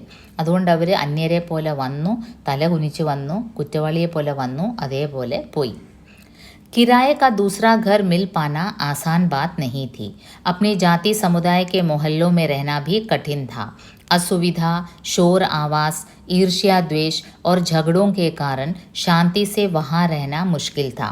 ഇനി നമ്മുടെ വിഭാഗത്തിൽപ്പെട്ട ആൾക്കാരുടെ ഇടയിൽ താമസിക്കുകയാണെങ്കിലും അത് വളരെ ദയനീയ അവസ്ഥയാണ്. കാരണം അവർക്ക് വിദ്യാഭ്യാസമില്ല, അവർ ഒട്ടും അറിവില്ലാത്തവരാണ്. അവരെന്താ ചെയ്യുന്നത്? ഷോർ ആവാസ്, അവർ ഇങ്ങനെ അവരുടെ ആ വിദ്യാഭ്യാസ ഇല്ലായ്മയും അവരുടെ ആ ഒരു സംസ്കാര ശൂന്യതയും ഇവരെക്കാളും കൂടുതലാണ്. അവരങ്ങ് ഈർഷ്യ, ദ്വേഷ്, വഴക്ക്. അവർ പിന്നെ വീടിനകത്തല്ലല്ലോ, മുറ്റത്തോട്ട് ഇറങ്ങിയാണ് വഴക്കും ബഹളവും. അപ്പോൾ അങ്ങനത്തെ ഒരു തെരുവിൽ ജീവിക്കുന്നത് ഒരു ടീച്ചറായതിനു ശേഷം പിന്നെ ഇവരുടെ ചിന്താഗതിയൊക്കെ മാറിയതിന് ശേഷം ഇവർക്കിനി ഇവരുടെ മക്കളെയും ഇതൊക്കെ തന്നെ കാണിക്കണം എന്നുള്ള ഒരാഗ്രഹം ഇല്ലായിരുന്നു. അതുകൊണ്ടാണ് അവർ ഇങ്ങനത്തെ ഒരു അപമാനം സഹിച്ചാണെങ്കിൽ കൂടി അല്പം ശാന്തമായിട്ടൊരു നല്ല ഏരിയയിൽ ജീവിക്കാമെന്നും പറഞ്ഞ് ഇവിടെ വന്ന് താമസിക്കുന്നത്. हमारे लोग कभी अनजाने में और कभी जानबूझकर तकलीफ़ बढ़ा देते थे. इन्हीं परेशानियों से बचने के लिए हमने गैरों के बीच में रहने का निर्णय लिया था. അപ്പോൾ ഞങ്ങളുടെ ജാതിയിൽപ്പെട്ട ആൾക്കാരുടെ ഇടയിൽ പോയി താമസിച്ചാൽ ഈ ഒരു പ്രശ്നം ഒഴിവാവും, ഇൻസൾട്ട് നേരിടേണ്ടി വരത്തില്ല. പക്ഷേ അവിടെ വേറെ ചില കൾച്ചറും വേറെ ചില രീതികളുമാണ്. അപ്പോൾ അത് നമ്മുടെ അടുത്ത ജനറേഷനിലേക്ക് പകരാതിരിക്കാൻ വേണ്ടിയാണ് ഞങ്ങൾ അല്പം മാറി ഇത്രയൊക്കെ ഇൻസൾട്ട് സഹിച്ചിട്ട് പോലും ഇവിടെ ജീവിക്കുന്നത്.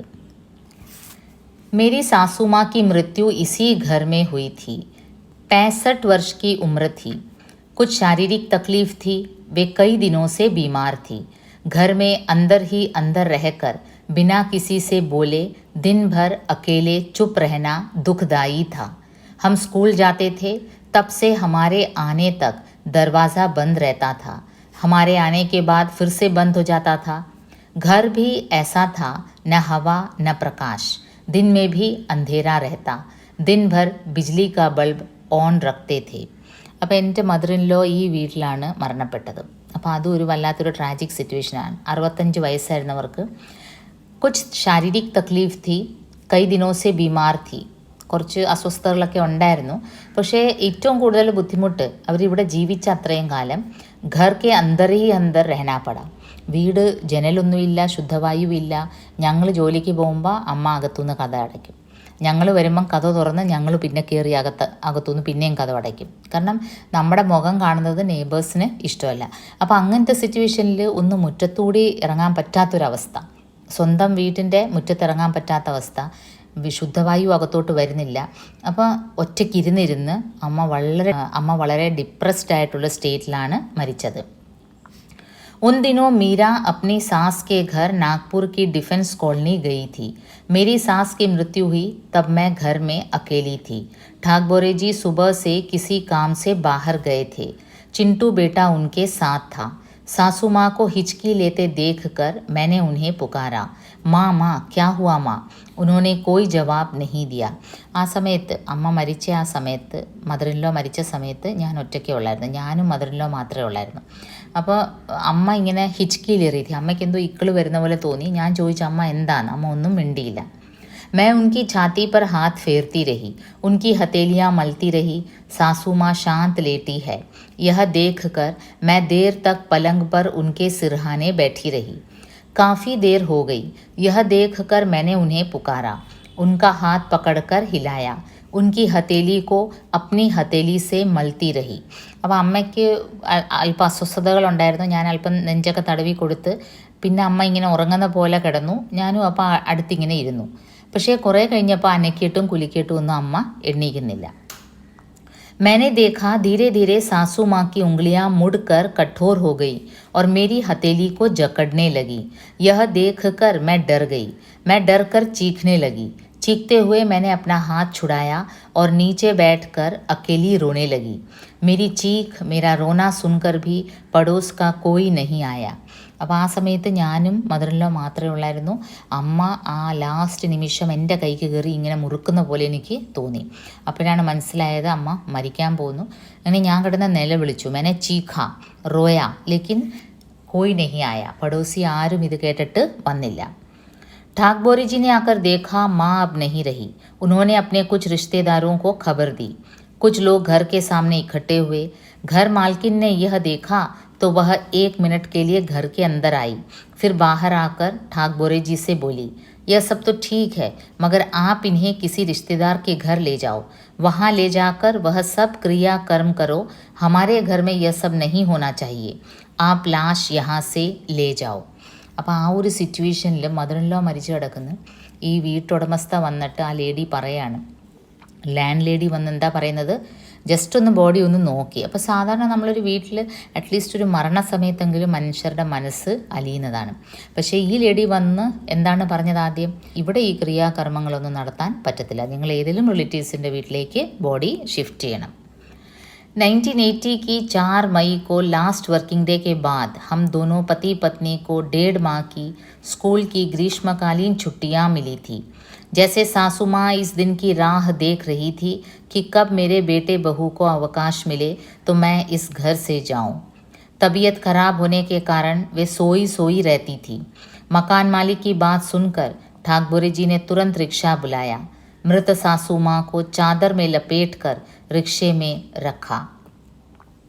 അപ്പോൾ ആ 1980s 4th മെയ് ആ സമയത്ത് ഞങ്ങളുടെ സ്കൂൾ അടയ്ക്കുന്ന ഒരു ഡേയിൽ, ലാസ്റ്റ് വർക്കിംഗ് ഡേ, ഞങ്ങളുടെ മദർ ഇൻ ലോ ആക്ച്വലി ആ ഒരു വെക്കേഷന് വേണ്ടി കാത്തിരിക്കുകയായിരുന്നു. കാരണം ഞങ്ങൾക്ക് അവധി കിട്ടുമ്പം വേണം അമ്മേനെ കൊണ്ട് ഞങ്ങൾ കുറച്ചൊന്ന് വെളിയിൽ വേറെ എവിടെയെങ്കിലുമൊക്കെ പോകാൻ. പക്ഷേ അമ്മയ്ക്കത് സാധിച്ചില്ല. അതിനു മുമ്പേ അമ്മ മരണപ്പെട്ടു. അപ്പോൾ ഇത് മകന്, എൻ്റെ ഹസ്ബൻഡിന് അത് ഓർത്തിട്ട് വളരെ സങ്കടം തോന്നി. അമ്മയ്ക്ക് ഈ വീട്ടിൽ നിന്നൊന്ന്, വാസ്തവത്തിൽ അമ്മ ഈ വീട്ടിൽ വീർപ്പ് മുട്ടിയാണ് ജീവിച്ചത്. അപ്പം മരിച്ച ശേഷം ഇനി അമ്മയുടെ ക്രിയാകർമ്മങ്ങൾ ഏതായാലും ലാൻഡ് ലേഡി വന്ന് പറഞ്ഞു ഇവിടെ നടത്താൻ പറ്റില്ല. അപ്പം എൻ്റെ ഹസ്ബൻഡും വിചാരിച്ചു, ഠാക്ബോറേജിയുടെ ഹസ്ബൻഡും വിചാരിച്ചു ശരിയാണ്, അമ്മ വാസ്തവത്തിൽ ഈ വീട്ടിൽ ശ്വാസം മുട്ടിയാണ് ജീവിച്ചത്. അമ്മ എങ്ങനെയെങ്കിലും ഇവിടുന്ന് രക്ഷപ്പെടണമെന്ന് ആഗ്രഹിച്ച ഒരു സ്ത്രീയാണ്. അപ്പോൾ അമ്മേനെ ആ ഒരു ബോഡി അവർ ഒരു ഷീറ്റിൽ പൊതിഞ്ഞ് ഒരു റിക്ഷയിലിരുത്തി കൊണ്ടുപോയി.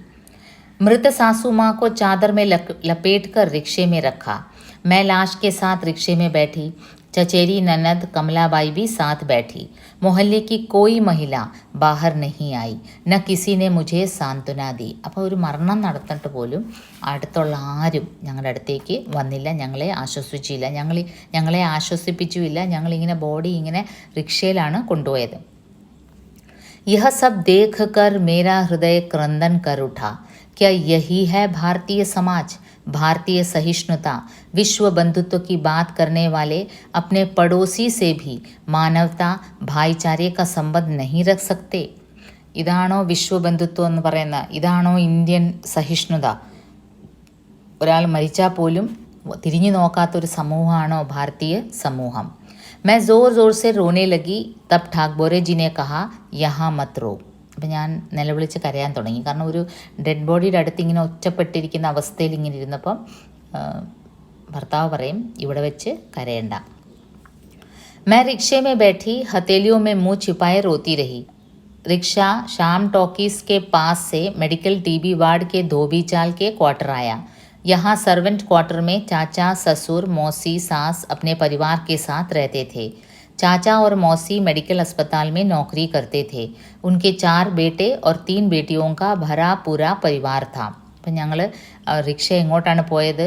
മെഡിക്കൽ ടി ബി വാർഡിൻ്റെ ധോബി ചാൽ കെ ക്വാർട്ടേഴ്സ്, അവിടെ മെഡിക്കൽ കോളേജിലെ ധോബി ചാൽ, ഈ തുണിയൊക്കെ കഴുകുന്ന ആ ആൾക്കാർ താമസിക്കുന്ന, ധോബീസ് താമസിക്കുന്ന ക്വാർട്ടേഴ്സിൻ്റെ അടുത്ത് ഞങ്ങളുടെ റിലേറ്റീവ് ഉണ്ടായിരുന്നു. അവരുടെ വീട്ടിലേക്കാണ് ഞങ്ങൾ വന്നത്. मैयत उठाने के लिए हमारे सब रिश्तेदार यहाँ इकट्ठे हुए. मोहल्ले के सब लोग भी आ गए. घर परिवार के हम सब लोग धाड़ मारकर रोने लगे. जहाँ हम 1 साल से रह रहे थे उस मोहल्ले के लोग मुझसे एक शब्द नहीं बोले थे. इतनी बड़ी दुखद घटना होने के बाद भी संवेदना, सहानुभूति का भाव नहीं बता सके. किसी ने अपने बच्चों को भी वहाँ झांकने नहीं दिया. ऐसा असामाजिक व्यवहार, ऐसा अमानवीय हृदयहीन व्यवहार, क्या हम इंसान नहीं? वहाँ हम अपने दुख में ज़ोर से रो भी नहीं सकते थे. അപ്പോൾ ഒരു മരണം നടന്നിട്ട് പോലും ഒന്ന് ആശ്വസിപ്പിക്കാൻ വരാത്ത ആൾക്കാർ. അപ്പം നമ്മൾ വാസ്തവത്തിൽ മനുഷ്യരല്ലേ? അല്പം മനുഷ്യത്വമെങ്കിലും നമ്മളോട് കാണിച്ചുകൂടെ അവർക്ക്? അവരുടെ മക്കളെയും ഈ മരണ വീട്ടിലേക്ക് വിടുത്തില്ല, അവരും വന്നില്ല. എന്നിട്ട് നമുക്ക് ഒന്ന് നിലവിളിക്കാൻ പോലും ആ ഒരു ഏരിയയിൽ ബുദ്ധിമുട്ടായിരുന്നു. यहाँ हमने अपने लोगों को अपना दुख बताया. हमारे लोगों ने हमारा दुख समझा. हमारे दुख में वे भी सहभागी हुए, वे भी रोए. मैंने रो रो कर सबको बताया. मैं अकेली थी, मुझे कुछ जानकारी नहीं थी कि यह सब कैसे होता है. सासू माँ ने मेरा हाथ पकड़ लिया था. मैं डर कर चीखी थी. मेरी चीख सुनकर कोई नहीं आया. मैं रोती रही. मुझे रोती देख कर भी कोई नहीं आया. ഞാൻ അവിടെ എത്തിയപ്പം ഞങ്ങളുടെ റിലേറ്റീവ്സും ഞങ്ങളുടെ ആൾക്കാരുടെയൊക്കെ ഇടയ്ക്ക് ഞാൻ കാര്യങ്ങളെല്ലാം പറഞ്ഞു. ഇങ്ങനെ അമ്മ മരിച്ചപ്പോൾ ഞാൻ ഒറ്റയ്ക്കേ ഉള്ളായിരുന്നു, എനിക്കിതറിയില്ലല്ലോ. അമ്മ എൻ്റെ കൈക്ക് കയറി പിടിച്ചു, മുറുകി പിടിച്ചു. അപ്പം ഞാൻ നിലവിളിച്ചു. പക്ഷെ ആരും കരഞ്ഞിട്ടും നിലവിളിച്ചിട്ടും ആരും അവിടുത്തെ ആൾക്കാർ ഒറ്റ ആൾ പോലും തിരിഞ്ഞ് നോക്കിയില്ല. चचेरी ननद कमलाबाई बोली, हम तो कहते हैं यहीं अपने वालों के बीच रहो, इधर उधर परायों के बीच रहने क्यों जाते हो? അപ്പം നാച്ചുറൽ ഒരു ചോദ്യം അവിടുന്ന് സ്വാഭാവികമായിട്ടും ഒരു ചോദ്യം ഉദിച്ചു. ഞങ്ങളുടെ ആൾക്കാർ പറഞ്ഞു, എന്തിനാ അവരുടെയൊക്കെ അടുത്ത് പോയി താമസിക്കുന്നത്? അപ്പോൾ അവർക്കും നാച്ചുറലി തോന്നിച്ചിട്ട് ജാട കാണിക്കാൻ വേണ്ടിയാണ് ഇവർ അവിടെ പോയി താമസിക്കുന്നത്. എന്തുകൊണ്ട് നമ്മുടെ ആൾക്കാരുടെ ഇടയ്ക്ക് താമസിച്ചുകൂടാ? मैं उनसे क्या कहती, अपनों के बीच रहने में भी परेशानियाँ थी. शिक्षित होकर अच्छी नौकरी करते हुए हम अच्छे जीवन यापन की कामना करने लगे थे, मगर इसके लिए हमें सहयोग नहीं मिल सका. അപ്പോൾ അങ്ങനെ ചോദിക്കുന്നവരോട് എന്ത് മറുപടിയാണ് പറയേണ്ടത്? അല്പം എഡ്യൂക്കേറ്റഡായി നമ്മുടെ അടുത്ത ജനറേഷനെങ്കിലും അല്പം നല്ലപോലെ ചിന്തിക്കണം എന്നൊരാഗ്രഹത്തിലാണ് ഒരു നല്ല ഒരു ഏരിയയിൽ പോയി താമസിക്കണമെന്ന് ആഗ്രഹിച്ചത്. പക്ഷേ അതിപ്പോൾ ഇങ്ങനെയായി. वहाँ उपस्थित रिश्तेदार महिलाओं ने हिंदू रीति रिवाज से सासू माँ को नहलाया. सभी महिलाओं ने उन पर थोड़ा थोड़ा पानी डाला, मानो सब ने नहलाया. पुराने गीले कपड़े उतार कर नए कपड़े पहनाए गए. उन्हें महाराष्ट्रीयन पद्धति की 16 हाथ लंबी साड़ी कछौटा लगाकर पहनाई गई. तुरंत सिलवाकर ढीला लंबा नया ब्लाउज उल्टा पहनाया गया. सास विधवा थी, इसलिए उनका कोई श्रृंगार नहीं किया गया. पुरुषों ने बांस की सीढ़ी ठठरी बना ली. उस पर तनस यानी कि लंबी घास बिछाकर नया सफ़ेद झिरझिरा कपड़ा बांधा गया. सासू माँ हमेशा के लिए विदा हो रही है, फिर कभी नहीं दिखेंगी, यह सोचकर ही छाती फट रही थी। ठाकबोरे जी घबराए हुए रो रहे थे। अर्थी पर शॉल डाला गया। रिश्तेदारों और मोहल्ले के लोगों ने फूलों के हार डाले. അപ്പോൾ അങ്ങനെ ആ മദർ ഇൻ ലോയുടെ ഡെഡ് ബോഡി കുളിപ്പിച്ച് വൃത്തിയാക്കി നല്ല വസ്ത്രങ്ങളൊക്കെ ഇടിയിപ്പിച്ച് അപ്പോഴത്തേക്കും ഒരു ഠട്ടറി ഉണ്ടാക്കി. ഠട്ടറി എന്ന് വെച്ചാൽ ഈ മുള കൊണ്ടുള്ള ഇങ്ങനെ ആ ബോഡി പൊക്കിക്കൊണ്ട് പോകാൻ വേണ്ടി. എന്നിട്ട് അതിൽ ലംബി ഘാസ് അവരുടെ രീതി അനുസരിച്ച് എല്ലാ കർമ്മങ്ങളും ചെയ്തു. പിന്നെ ആ ലേഡി വിധവയായിരുന്നു മരിക്കുന്ന സമയത്ത്. അതുകൊണ്ട് ഒരുക്കങ്ങളൊന്നും ഇല്ലാതെ സിമ്പിളായിട്ട് बॉडी रेडियाकी. पूरी अर्थी फूलों के हार से ढंक गई. 4 लोगों ने कंधों पर अर्थी उठाई. ठाकबोरे जी रस्सी से बंधी छोटी मटकी में अग्नि लेकर अर्थी के आगे आगे चले. श्मशान घाट में चिता को अग्नि दी गई. അങ്ങനെ ശ്മശാൻ ഘാട്ടിൽ പോയി ചിതയ്ക്ക് തീ കൊളുത്തി. इस दुखद घटना के साथ उपेक्षा, अपमान, तिरस्कार और बहिष्कार की हृदय विदारक वह घटना ऐसी थी कि हम जलती चिता के सामने खड़े होकर प्रण करते, कसम खाते और सबके सामने यह जाहिर करते, हम ऐसे जातिवादी लोगों से बदला ज़रूर लेंगे. അപ്പോൾ ആ സമയത്ത് ആ ചിത അവിടെ കത്തിക്കൊണ്ടിരുന്നപ്പം ഞങ്ങളുടെ മനസ്സിലൊരു പ്രത്യേക ഒരു വൈരാഗ്യം, ഒരു ആവേശം, ഇങ്ങനത്തെ ജാതിവാദി ലോകോസെ, ഇങ്ങനത്തെ ജാതി വ്യവസ്ഥയെ വിശ്വസിക്കുന്നവരുടെ ഹം ബദ്ല ജറൂർ ലെങ്കെ, നമ്മൾ ഇതിന് പകരം വീട്ടും. അപ്പോൾ ആ ചിത കത്തിക്കൊണ്ടിരിക്കുമ്പോൾ നമ്മൾ മരിച്ചിട്ടും ആ ഒരു വീട്ടിലേക്ക് എത്തി നോക്കാത്തവർ, നമുക്ക് പെട്ടെന്നൊരു സപ്പോർട്ട് വേണ്ട ഒരു അവസ്ഥയാണ് വീട്ടിലൊരു മരണം നടക്കുമ്പോൾ. അതിന് പോലും വരാത്ത ആൾക്കാർ, അവർക്ക് അതിനേക്കാളും വലുത് ജാതിയാണെങ്കിൽ ഇവരോട് നമ്മൾ പ്രതികാരം എടുക്കും. അങ്ങനെ ഞങ്ങൾ മനസ്സിൽ കരുതും. बदला लेने की कस्में ऐसे ही अवसरों पर खाई जाती हैं जब दिल पर बहुत गहरी चोट लगी हो, जब दुख का पहाड़ सिर पर टूटा हो, जब अन्याय अत्याचार पूर्ण दुर्व्यवहार के असीम दुख से मन तिल मिलाया हो. तब हृदय की हुक दृढ़ निश्चय की कसम बन जाती है. तब आक्रोश की चिंगारियां फूटने लगती हैं. तब अन्यायी व्यवस्था को तोड़ने का निश्चय आग की तरह भड़क उठता है. मैंने भी यह निश्चय किया, हम उस मोहल्ले में उन जातिवादी लोगों के बीच नहीं रहेंगे.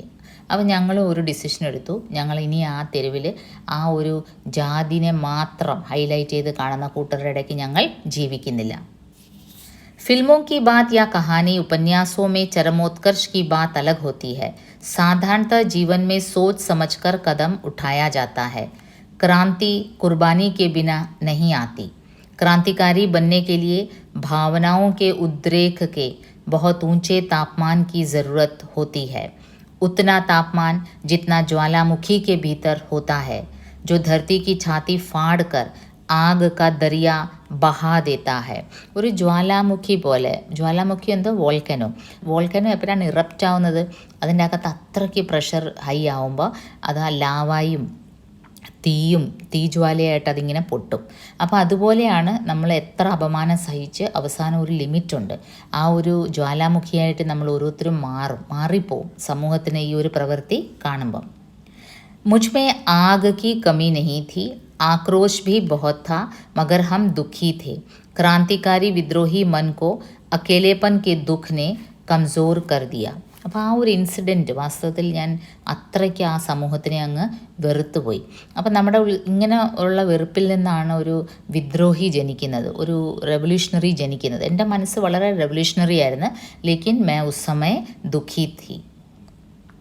5 मई 1980 को सासू माँ का दाह संस्कार हुआ. हम अपने दुख में रोते रहे. 13वें दिन पूजा और गुरु पाठ कराया. हमारे लोग सिख धर्म का अनुकरण करते हुए गुरु पाठ और गुरु का प्रसाद करते हैं. वाल्मीकियों के गुरुद्वारे उत्तर भारत, मध्य प्रदेश और महाराष्ट्र में बहुत हैं. गुरुवाणी और अरदास के साथ हमने घर में गुरु प्रसाद किया था. അപ്പം ഞങ്ങളുടെ കൂട്ടർ, വാൽമീകി കൂട്ടർ സിഖ് മതത്തിലും വിശ്വസിക്കുന്നവരായിരുന്നു. അപ്പം ഞങ്ങൾ ആ ഒരു രീതിയിൽ കർമ്മങ്ങളൊക്കെ നടത്തി. भोजन परोस कर सासू माँ के नाम से भोग लगाकर समाज के लोगों को भोजन कराया. 13वीं का कार्यक्रम करके हम अपने उसी घर में लौट आए, मगर अब यहाँ मेरा मन नहीं लगता था. मुझे यहाँ के लोगों से नफरत हो गई थी. दुखी हृदय चीख चीख कर कहता था, कैसे हैं ये लोग, कैसा इनका धर्म है, कैसे इनके संस्कार हैं, कैसा ईमान है. അപ്പം ചടങ്ങുകളെല്ലാം കഴിഞ്ഞ് 13ാമത്തെ ദിവസത്തെ ചടങ്ങെല്ലാം കഴിഞ്ഞ് ഞങ്ങൾ തിരിച്ച് ഞങ്ങളുടെ വാടക വീട്ടിലേക്ക് എത്തി. പക്ഷേ പിന്നീട് എനിക്ക് അവിടെ താമസിക്കാനേ തോന്നിയില്ല. മേരാ ഹൃദയ ചീഖ് ചീഖ് കർ കേത്താ ഥാ. എൻ്റെ മനസ്സിൽ നിന്ന് ഇങ്ങനെ ഒരു വോയിസ് വരുന്നുണ്ട്, എങ്ങനത്തെ മനുഷ്യരാണ്, ഒരു മനുഷ്യത്വം ഇല്ലാത്ത മനുഷ്യരാണല്ലോ, ഒരു സംസ്കാരവും ഇല്ലല്ലോ എന്ന് എനിക്ക് എൻ്റെ മനസ്സ് പറഞ്ഞു. जो हमें इंसान नहीं समझते ऐसे इंसानों पर थू है, ऐसे समाज पर थू है. ഇങ്ങനത്തെ ആൾക്കാർ, നമ്മളെ മനുഷ്യരായിട്ട് കാണാത്തവരെ നമ്മൾ തുപ്പേണ്ടതാണ്. ഞാൻ തുപ്പാൻ ആഗ്രഹിക്കുന്നു. मेरी नाराज़गी वाजिब थी मगर किसी को हमारी नाराज़गी की परवाह नहीं थी. हमने निश्चय करके वह घर वह मोहल्ला छोड़ दिया. फिर भी पीड़ा मन में कसकती रही. जाति भेद के दर्द के वे घाव अभी तक हरे भरे हैं. हमने लगातार प्रयत्न करके नया मकान ढूंढा था. शेर सिंह नाहर की मदद से मानेवाड़ा रोड के तुकडोजी चौक पर एक कमरा और किचन का छोटा मकान हम पा सके थे. അങ്ങനെ ഞങ്ങൾ ആ വീട് അവിടെ നിന്ന് അങ്ങ് വിടുകയാണ്. മനസ്സുകൊണ്ട് ഒട്ടും സൗകര്യമില്ലാത്തൊരു വീടായിരുന്നെങ്കിലും, ഇരട്ടി വാടക കൊടുത്ത് താമസിക്കുകയായിരുന്നെങ്കിലും അത്രയും നാൾ അവിടെ പിടിച്ചു നിന്നു. പക്ഷേ ഈ ഒരു ഇൻസിഡൻറ്റിന് ശേഷം എനിക്ക് ആകെ അവരോടങ്ങ് വെറുപ്പായി. ആസേ സമാജ് പർ ഥൂ ഹെ. ഇങ്ങനത്തെ ഒരു സമൂഹത്തിന് എൻ്റെ മുകളിലോട്ട് കാർക്കിച്ച് തുപ്പാനാണ് എനിക്ക് തോന്നിയത്. അങ്ങനെ ഞങ്ങൾ അവിടുന്ന് ആ ഒരു വീടങ്ങ് ഒഴിഞ്ഞു. അപ്പം നമ്മുടെ ഇതിന് ലാസ്റ്റ് പാർട്ട് താമസിയാതെ അപ്ലോഡ് ചെയ്യാം. Keep in touch.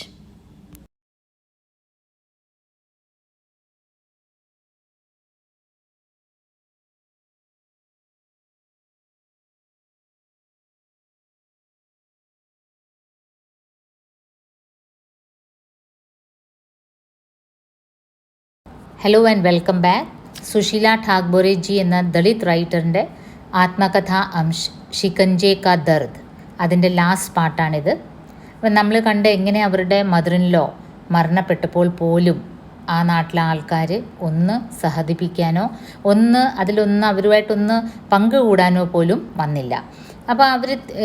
അപ്പം നമ്മുടെ റൈറ്റർ സുശീല ഠാക്ബോറെ തീരുമാനിക്കും ആ പ്രദേശത്ത് ഇനിയും ജീവിക്കുന്നത് ശരിയല്ല. ഥൂ ഹെ ഏസേ സമാജ് പർ. ഇങ്ങനത്തെ ഒരു സമൂഹം, മനുഷ്യനെ മനുഷ്യനായിട്ട് കാണാത്ത ഒരു സമൂഹം, അങ്ങനെ ഉള്ളവരുടെ അടുത്ത് കാർക്കിച്ച് തുപ്പാനാണ് എനിക്ക് തോന്നുന്നത്. അങ്ങനെ പറഞ്ഞ് അവർ ആ സ്ഥലത്തു നിന്ന് അങ്ങ് വീട് മാറും. നയേ ഘർ മേ ആകർ मैं उस पुराने घर को याद करती थी. तब मन वितृष्णा से भर जाता था. कैसा था वह घर. ज़मीन से कभी चींटों के झुंड निकलते, कभी चींटियाँ पूरे घर में फैल जाती. ഞാൻ ആ പുതിയ വീട്ടിൽ വന്നു കഴിഞ്ഞ് ആ പഴയ വീടിനെ പറ്റി പല പ്രാവശ്യവും ഓർക്കും. और जब भी मैं उसे याद करती मेरा मन वितृष्णा से भर जाता था. എനിക്ക് ആ വീടിനെ കുറിച്ച് ഓർക്കുമ്പം പല ഓർമ്മകളാണ്. ജമീൻ സേ കഭി ചീൻട്ടോं के झुंड निकलते. അവിടെ ഇവിടെ എല്ലാം പൊട്ടിപ്പൊളിഞ്ഞിരിക്കുന്ന മതിലുകളായിരുന്നു. അപ്പോൾ അതിൽ നിന്ന് ഉറുമ്പുകൾ ഇങ്ങനെ വരും. കഭി ചീട്ടിയാ പൂരെ ഘർ മേ ഫേൽ ജാത്തി. പക്കെ ഹുവേ ചാവൽ റോട്ടിയോ മേ ചീട്ടിയാ ഭർ ജാത്തി. എന്തെങ്കിലും ഭക്ഷണം ഉണ്ടാക്കി വെച്ചാൽ ഒന്നും വെക്കാൻ നോക്കില്ല, ഉറുമ്പുകളുടെ ഒരു അതിപ്രസരമായിരുന്നു. മിട്ടി കി ചോടി ദീവാറോ മേ ചൂഹോ കെ ബിൽ ഥേ. അതുപോലെ എലിയുടെ വാസം ഉണ്ടായിരുന്നു. ആ ബിൽഡിംഗ് എല്ലാം ആകെ പൊട്ടിപ്പൊളിഞ്ഞായത് കാരണം ഇങ്ങനെ പൊനം ഉണ്ടായിരുന്നു, എലിക്ക് താമസിക്കാൻ പറ്റിയ ഹോൾസ് ഉണ്ടായിരുന്നു. दिन रात घर में और छत पर चूहे दौड़ते रहते. छत के ऊपर चूहों के लिए बिल्लियाँ दौड़ती. അതുപോലെ തട്ടുംപുറത്താണെങ്കിലോ എലീനെ പിടിക്കാൻ പൂച്ച, അങ്ങനെ ആകെക്കൂടെ ഒരു പ്രേതാലയം പോലത്തെ ഒരു സ്ഥലമായിരുന്നു. ऐसा मकान वह भी इतनी शर्तों पर एहसान करके दिया गया था. അങ്ങനത്തെ ഒരു പൊട്ടിപ്പൊളിഞ്ഞ വീട് ഇരട്ടി വാടകയ്ക്കാണ് നമ്മളവിടെ താമസിച്ചിരുന്നത്. എന്ന് മാത്രമല്ല, और कितनी सारी शर्तें. അവിടെ പോയിക്കൂടാ, ഇവിടെ പോയിക്കൂടാ, അവരെ മിണ്ടിക്കൂടാ, നെയ്ബേഴ്സിന് ബുദ്ധിമുട്ടുണ്ടാക്കിക്കൂടാ, നമ്മുടെ റിലേറ്റീവ്സ് ഇവിടെ വന്ന് നിന്നുകൂടാ, അങ്ങനെ പല പല പ്രശ്നങ്ങൾ സഹിച്ചിട്ടാണ് നമ്മൾ ആ ഒരു പൊട്ടിപ്പൊളിഞ്ഞ വീട്ടിൽ താമസിച്ചത്. വഹ ഭി ഉപേക്ഷ और अपमान के साथ.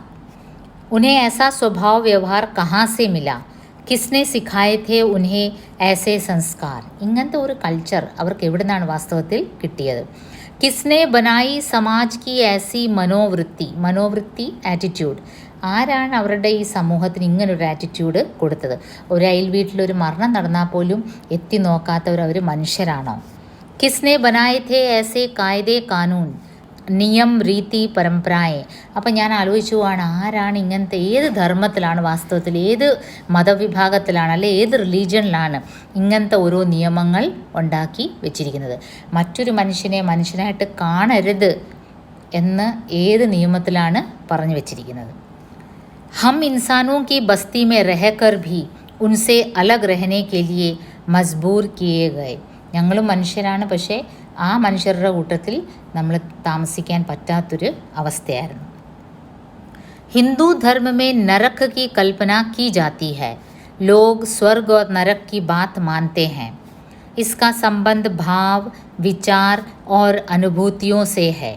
ഹിന്ദു മത വിശ്വാസത്തിൽ പുനർജന്മം എന്നൊരു കാര്യമുണ്ട്. അപ്പോൾ അടുത്ത ജന്മത്തിൽ സ്വർഗമാണോ നരകമാണോ എന്നൊക്കെ നമ്മൾ ഒരു വിഭാവന ചെയ്തിട്ടുണ്ട്. ഉസ് പുരാനെ ഘർ കെ മൊഹല്ലെ में एक बनिया की किराने की दुकान से लोग सौदा लेते थे. मई 1980 के पहले की बात है. एक दिन उसकी दुकान नहीं खुली. അപ്പോൾ ഒരിക്കൽ ഞാൻ ആലോചിക്കുകയാണ്, എൻ്റെ മദറിൻലോ മരിക്കുന്നതിന് മുമ്പുള്ളൊരു കാര്യമാണ്, ഒരു സംഭവം ആലോചിച്ചു പോവാണേ. ഒരു ബനിയയുടെ ഒരു പലചരക്ക് കടയുണ്ടായിരുന്നു. ബനിയ എന്ന് പറയുമ്പോൾ ഈ ഒരു ബനിയ എന്ന് പറയുമ്പോൾ ഒരു ബിസിനസ് കാറ്റഗറിയിലുള്ള ഒരു വിഭാഗം ആൾക്കാരാണ്. അവർ കൂടുതലും ബിസിനസ്സിൽ ഏർപ്പെടുന്നവരാണ്. एक दिन उसकी दुकान नहीं खुली. पालतू बीमार कुत्ते की देखभाल करने के कारण दुकान नहीं खोली थी. അപ്പോൾ കട തുറക്കാതിരുന്നതിൻ്റെ കാരണം അന്വേഷിച്ചപ്പോൾ എന്താണ്, അദ്ദേഹം വളർത്തിയിരുന്ന ഒരു നായ സുഖമില്ലാതായി. അപ്പം അതിനെ ശുശ്രൂഷിക്കാൻ വേണ്ടിയാണ് അയാൾ കട അടച്ച് ഇട്ടിരിക്കുന്നത്. दुकान के पीछे बनिया का घर था. कारण मालूम होने पर मोहल्ले के लोग कुत्ते का हाल चाल पूछने देखने बनिया के घर गए. मरनासन कुत्ते को देखकर हमें भी दुख हुआ था. लोगों ने बनिया से सहानुभूति जताते हुए कहा था, एक दिन सबको स्वर्ग जाना है. दुनिया तो 4 दिन का मेला है. जब तक रहो हिल मिल कर रहो. बाद में यहाँ से क्या ले जाना है. അപ്പോൾ ഒരിക്കൽ ഈ ഒരു ബനിയയുടെ കട തുറന്നില്ല. അന്വേഷിച്ചപ്പോൾ എന്താണ്, അയാൾ വളർത്തുന്ന നായ സുഖമില്ലാതായിരിക്കുകയാണ്, മരണാസന്ന അവസ്ഥയിലാണ്. അപ്പോൾ എല്ലാവരും വന്ന് ആ നായയെ കാണും. എല്ലാവരും വന്ന് സഹാനുഭൂതി ജത്താനെ ലഗ്തേ. സഹാനുഭൂതി എന്ന് വെച്ചാൽ ആശ്വസിപ്പിക്കുക അയാളെ. എന്നിട്ട് ചിലർ ഈ ഡയലോഗും പറഞ്ഞ്, ഏക് ദിൻ സബ്കോ സ്വർഗ് ജാനാ ഹെ. ഒരു ദിവസം എല്ലാവർക്കും സ്വർഗത്തിൽ പോകണം. ദുനിയാ തോ 4 ദിൻ കാ മേല ഹെ. ജബ് തക് രഹോ ഹിൽ മിൽ കർ രഹോ. നമ്മൾ ഈ ഭൂമിയിൽ എത്ര ദിവസം താമസിക്കാനാണ്? ആ ഉള്ള 4 ദിവസം നല്ലപോലെ സന്തോഷത്തോടെ എല്ലാവരുമായിട്ടും ഇടപഴകി ജീവിക്കണം. ബാദ് മേ യഹാ സെ ക്യാ ലേ ജാനാ ഹെ. ഈ ഭൂമിയിൽ നിന്ന് നമ്മൾ ഒന്നും തന്നെ കൊണ്ടുപോകാൻ ഉദ്ദേശിക്കുന്നില്ലല്ലോ. തബ് കിസീനെ യഹ് ഭി കഹാ ഥാ, ബദി ഭൂൽ കർ നേക്കി കർത്തെ രഹനാ ചാഹിയെ. ആപ് സബ്കെ സാത്ത് നേക്കി കർത്തെ ഹൈ, ആപ്കെ പുണ്യ സെ ആപ്കാ കുത്ത സ്വർഗ് ജായേഗ. അപ്പോൾ ആ ആൾക്കൂട്ടത്തിൻ്റെ ഇടയിൽ ഒരാൾ ഇങ്ങനെയും പറയുന്നത് കേട്ടു, നമ്മൾ ജീവിച്ചിരിക്കുമ്പം നേക്കി കർണാ ചാഹിയെ. നേക്കി മീൻസ് നേക്ക് കാം, നല്ല കർമ്മങ്ങൾ ചെയ്യണം. അപ്പോൾ എന്താണ്, നമ്മൾ സ്വർഗത്തിൽ പോകും. താങ്കൾ നല്ല കർമ്മമാണ് ചെയ്യുന്നത്, അതുകൊണ്ട് താങ്കളുടെ നായയും സ്വർഗത്തിൽ പോകും. मुझे जब उनकी ये बातें याद आती थी तो बहुत आश्चर्य होता था. जो लोग एक कुत्ते के लिए इतने संवेदनशील हो सकते हैं, वे अपने पड़ोसी इंसान के प्रति इतने संवेदन शून्य हृदयहीन क्यों हो गए. ഞാൻ ആ സംഭവം ആലോചിക്കുകയാണ്. ഒരു നായ സുഖമില്ലാതെ മരിക്കാറായി കിടന്നപ്പോൾ എന്തൊക്കെയായിരുന്നു ആൾക്കാരുടെ പ്രകടനങ്ങൾ. ഒരു മനുഷ്യൻ ഇവിടെ മരണപ്പെട്ടപ്പോൾ തിരിഞ്ഞു നോക്കാൻ ആരുമില്ല. അപ്പോൾ ഇവരുടെ ഈ ഒരു ഡബിൾ സ്റ്റാൻഡേർഡ് എന്തുവാണെന്ന് എനിക്ക് മനസ്സിലായില്ല. സിർഫ് ജാതി കെ കാരൻ. അപ്പം ജാതിയാണ്, ഏത് ജാതിയിൽപ്പെട്ട ആളാണ്, അത് ഉന്നത കുലജാതൻ്റെ നായയാണെങ്കിൽ കൂടി അതിനൊരു വിലയുണ്ട്. താന്ന ജാതിയിലെ മനുഷ്യനാണെങ്കിൽ നായയുടെ അത്രയും പോലും വിലയില്ല. ക്യാ ഹം കുത്തേ സെ ഭി ഗയെ ഗുസ്രേ ഹൈ. ഇൻസാൻ ഹോക്കർ ഭി ജാൻവറോं से തുച്ഛ ഉപേക്ഷിത് ഹൈ. മനുഷ്യരായിട്ട് കൂടി മൃഗങ്ങളെക്കാളും അവഗണന നേരിടുന്ന ഒരു കാറ്റഗറിയാണല്ലോ നമ്മൾ. കിസ്നെ നിർധാരിത് की ऐसी धारणा. ऐसे दुष्टों को सजा देना है. उनकी कुटिल नीतियों का पर्दाफाश करके उनकी तथाकथित उच्चता श्रेष्ठता को खत्म करना है. उनकी कुटिल नीतियों का पर्दाफाश करना है. पर्दाफാഷ് करना എന്ന് വെച്ചാൽ എല്ലാം തുറന്ന് കാട്ടുക, എല്ലാം മറ മാറ്റി കാട്ടുക. ഇങ്ങനത്തെ ദുഷ്ടരുടെ മനസ്സിരിപ്പെല്ലാം തുറന്നു കാട്ടേണ്ടിയിരിക്കും.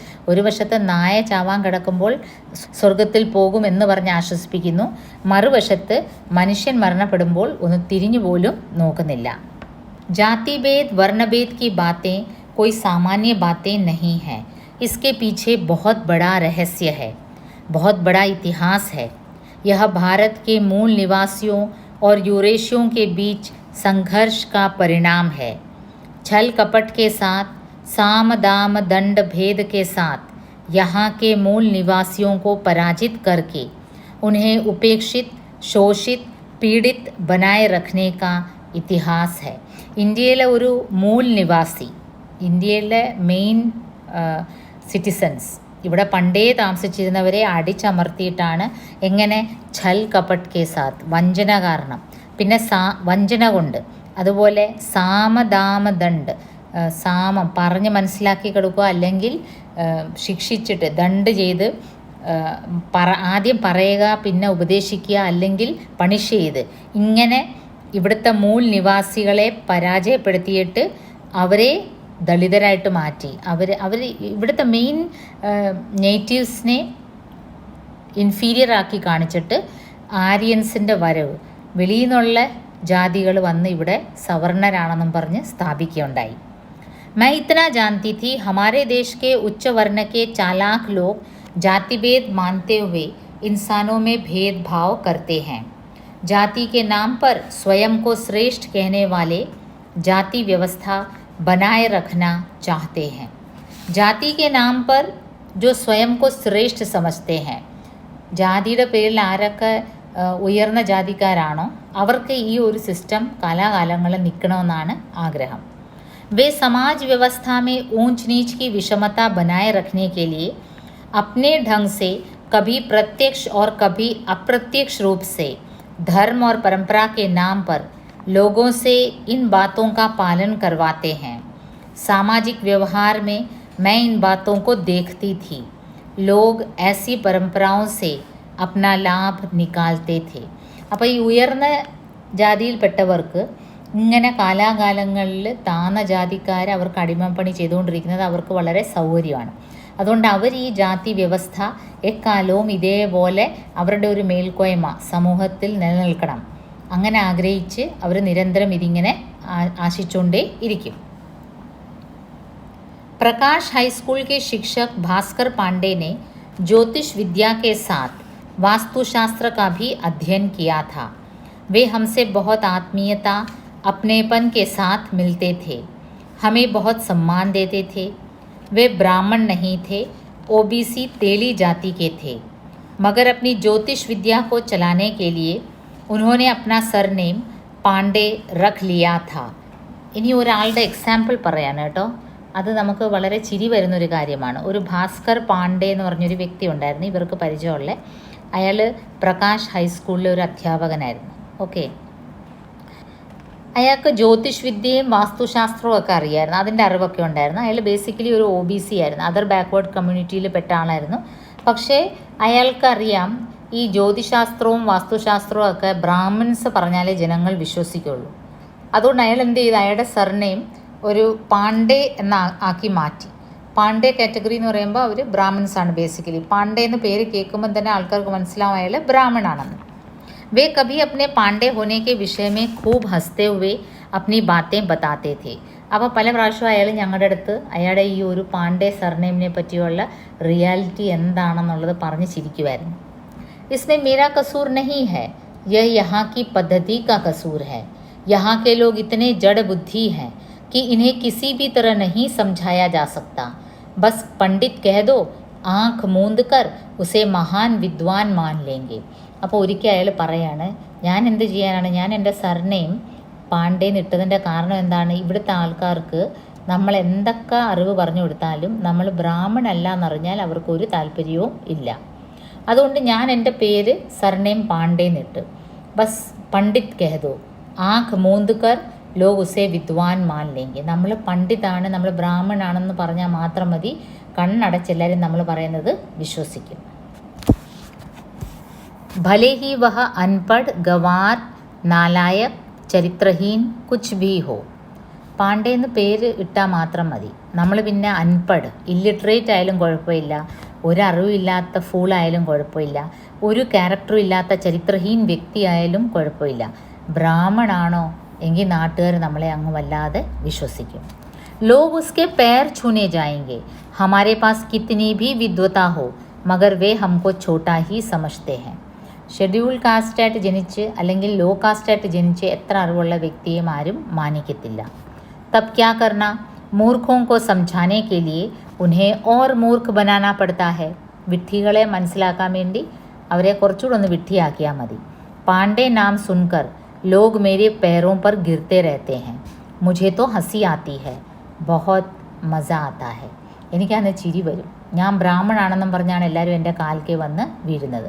അപ്പോൾ ബ്രാഹ്മണാണെന്ന് പറഞ്ഞാൽ എത്ര വിട്ടിത്തരം നമ്മൾ പറയുന്ന വ്യക്തിയായാലും, എത്ര ക്യാരക്ടർലെസ് വ്യക്തിയായാലും, ഒരു അറിവില്ലാത്ത വ്യക്തിയായാലും നമ്മളെ വളരെ മതിപ്പാണ്. ഭാസ്കർ പാണ്ഡെ की बातों में सच्चाई थी. उनके माथे का तिलक, उनका बोलचाल, रहन सहन देख कर सब उन्हें पांडे ही मानते हुए उन्हें ബ്രാഹ്മൺ വിദ്വാൻ മാനത്തെ थे.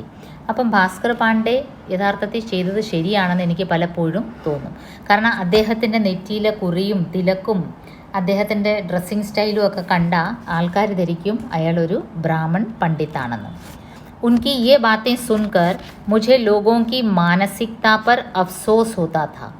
എനിക്ക് സത്യം പറഞ്ഞാൽ ആൾക്കാരുടെ ഈ ഒരു മാനസികത, ഒരു മെൻ്റൽ ആറ്റിറ്റ്യൂഡ് ഓർത്തിട്ട് ദുഃഖം തോന്നുമായിരുന്നു. കാരണം ആളിനെ അറിവ് കൊണ്ടല്ല അളക്കുന്നത്, ജാതി കൊണ്ടാണ് മനുഷ്യർ അളക്കുന്നത്.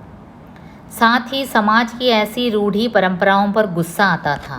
यह हमारी समाज व्यवस्था और सामाजिक मानसिकता का सच था.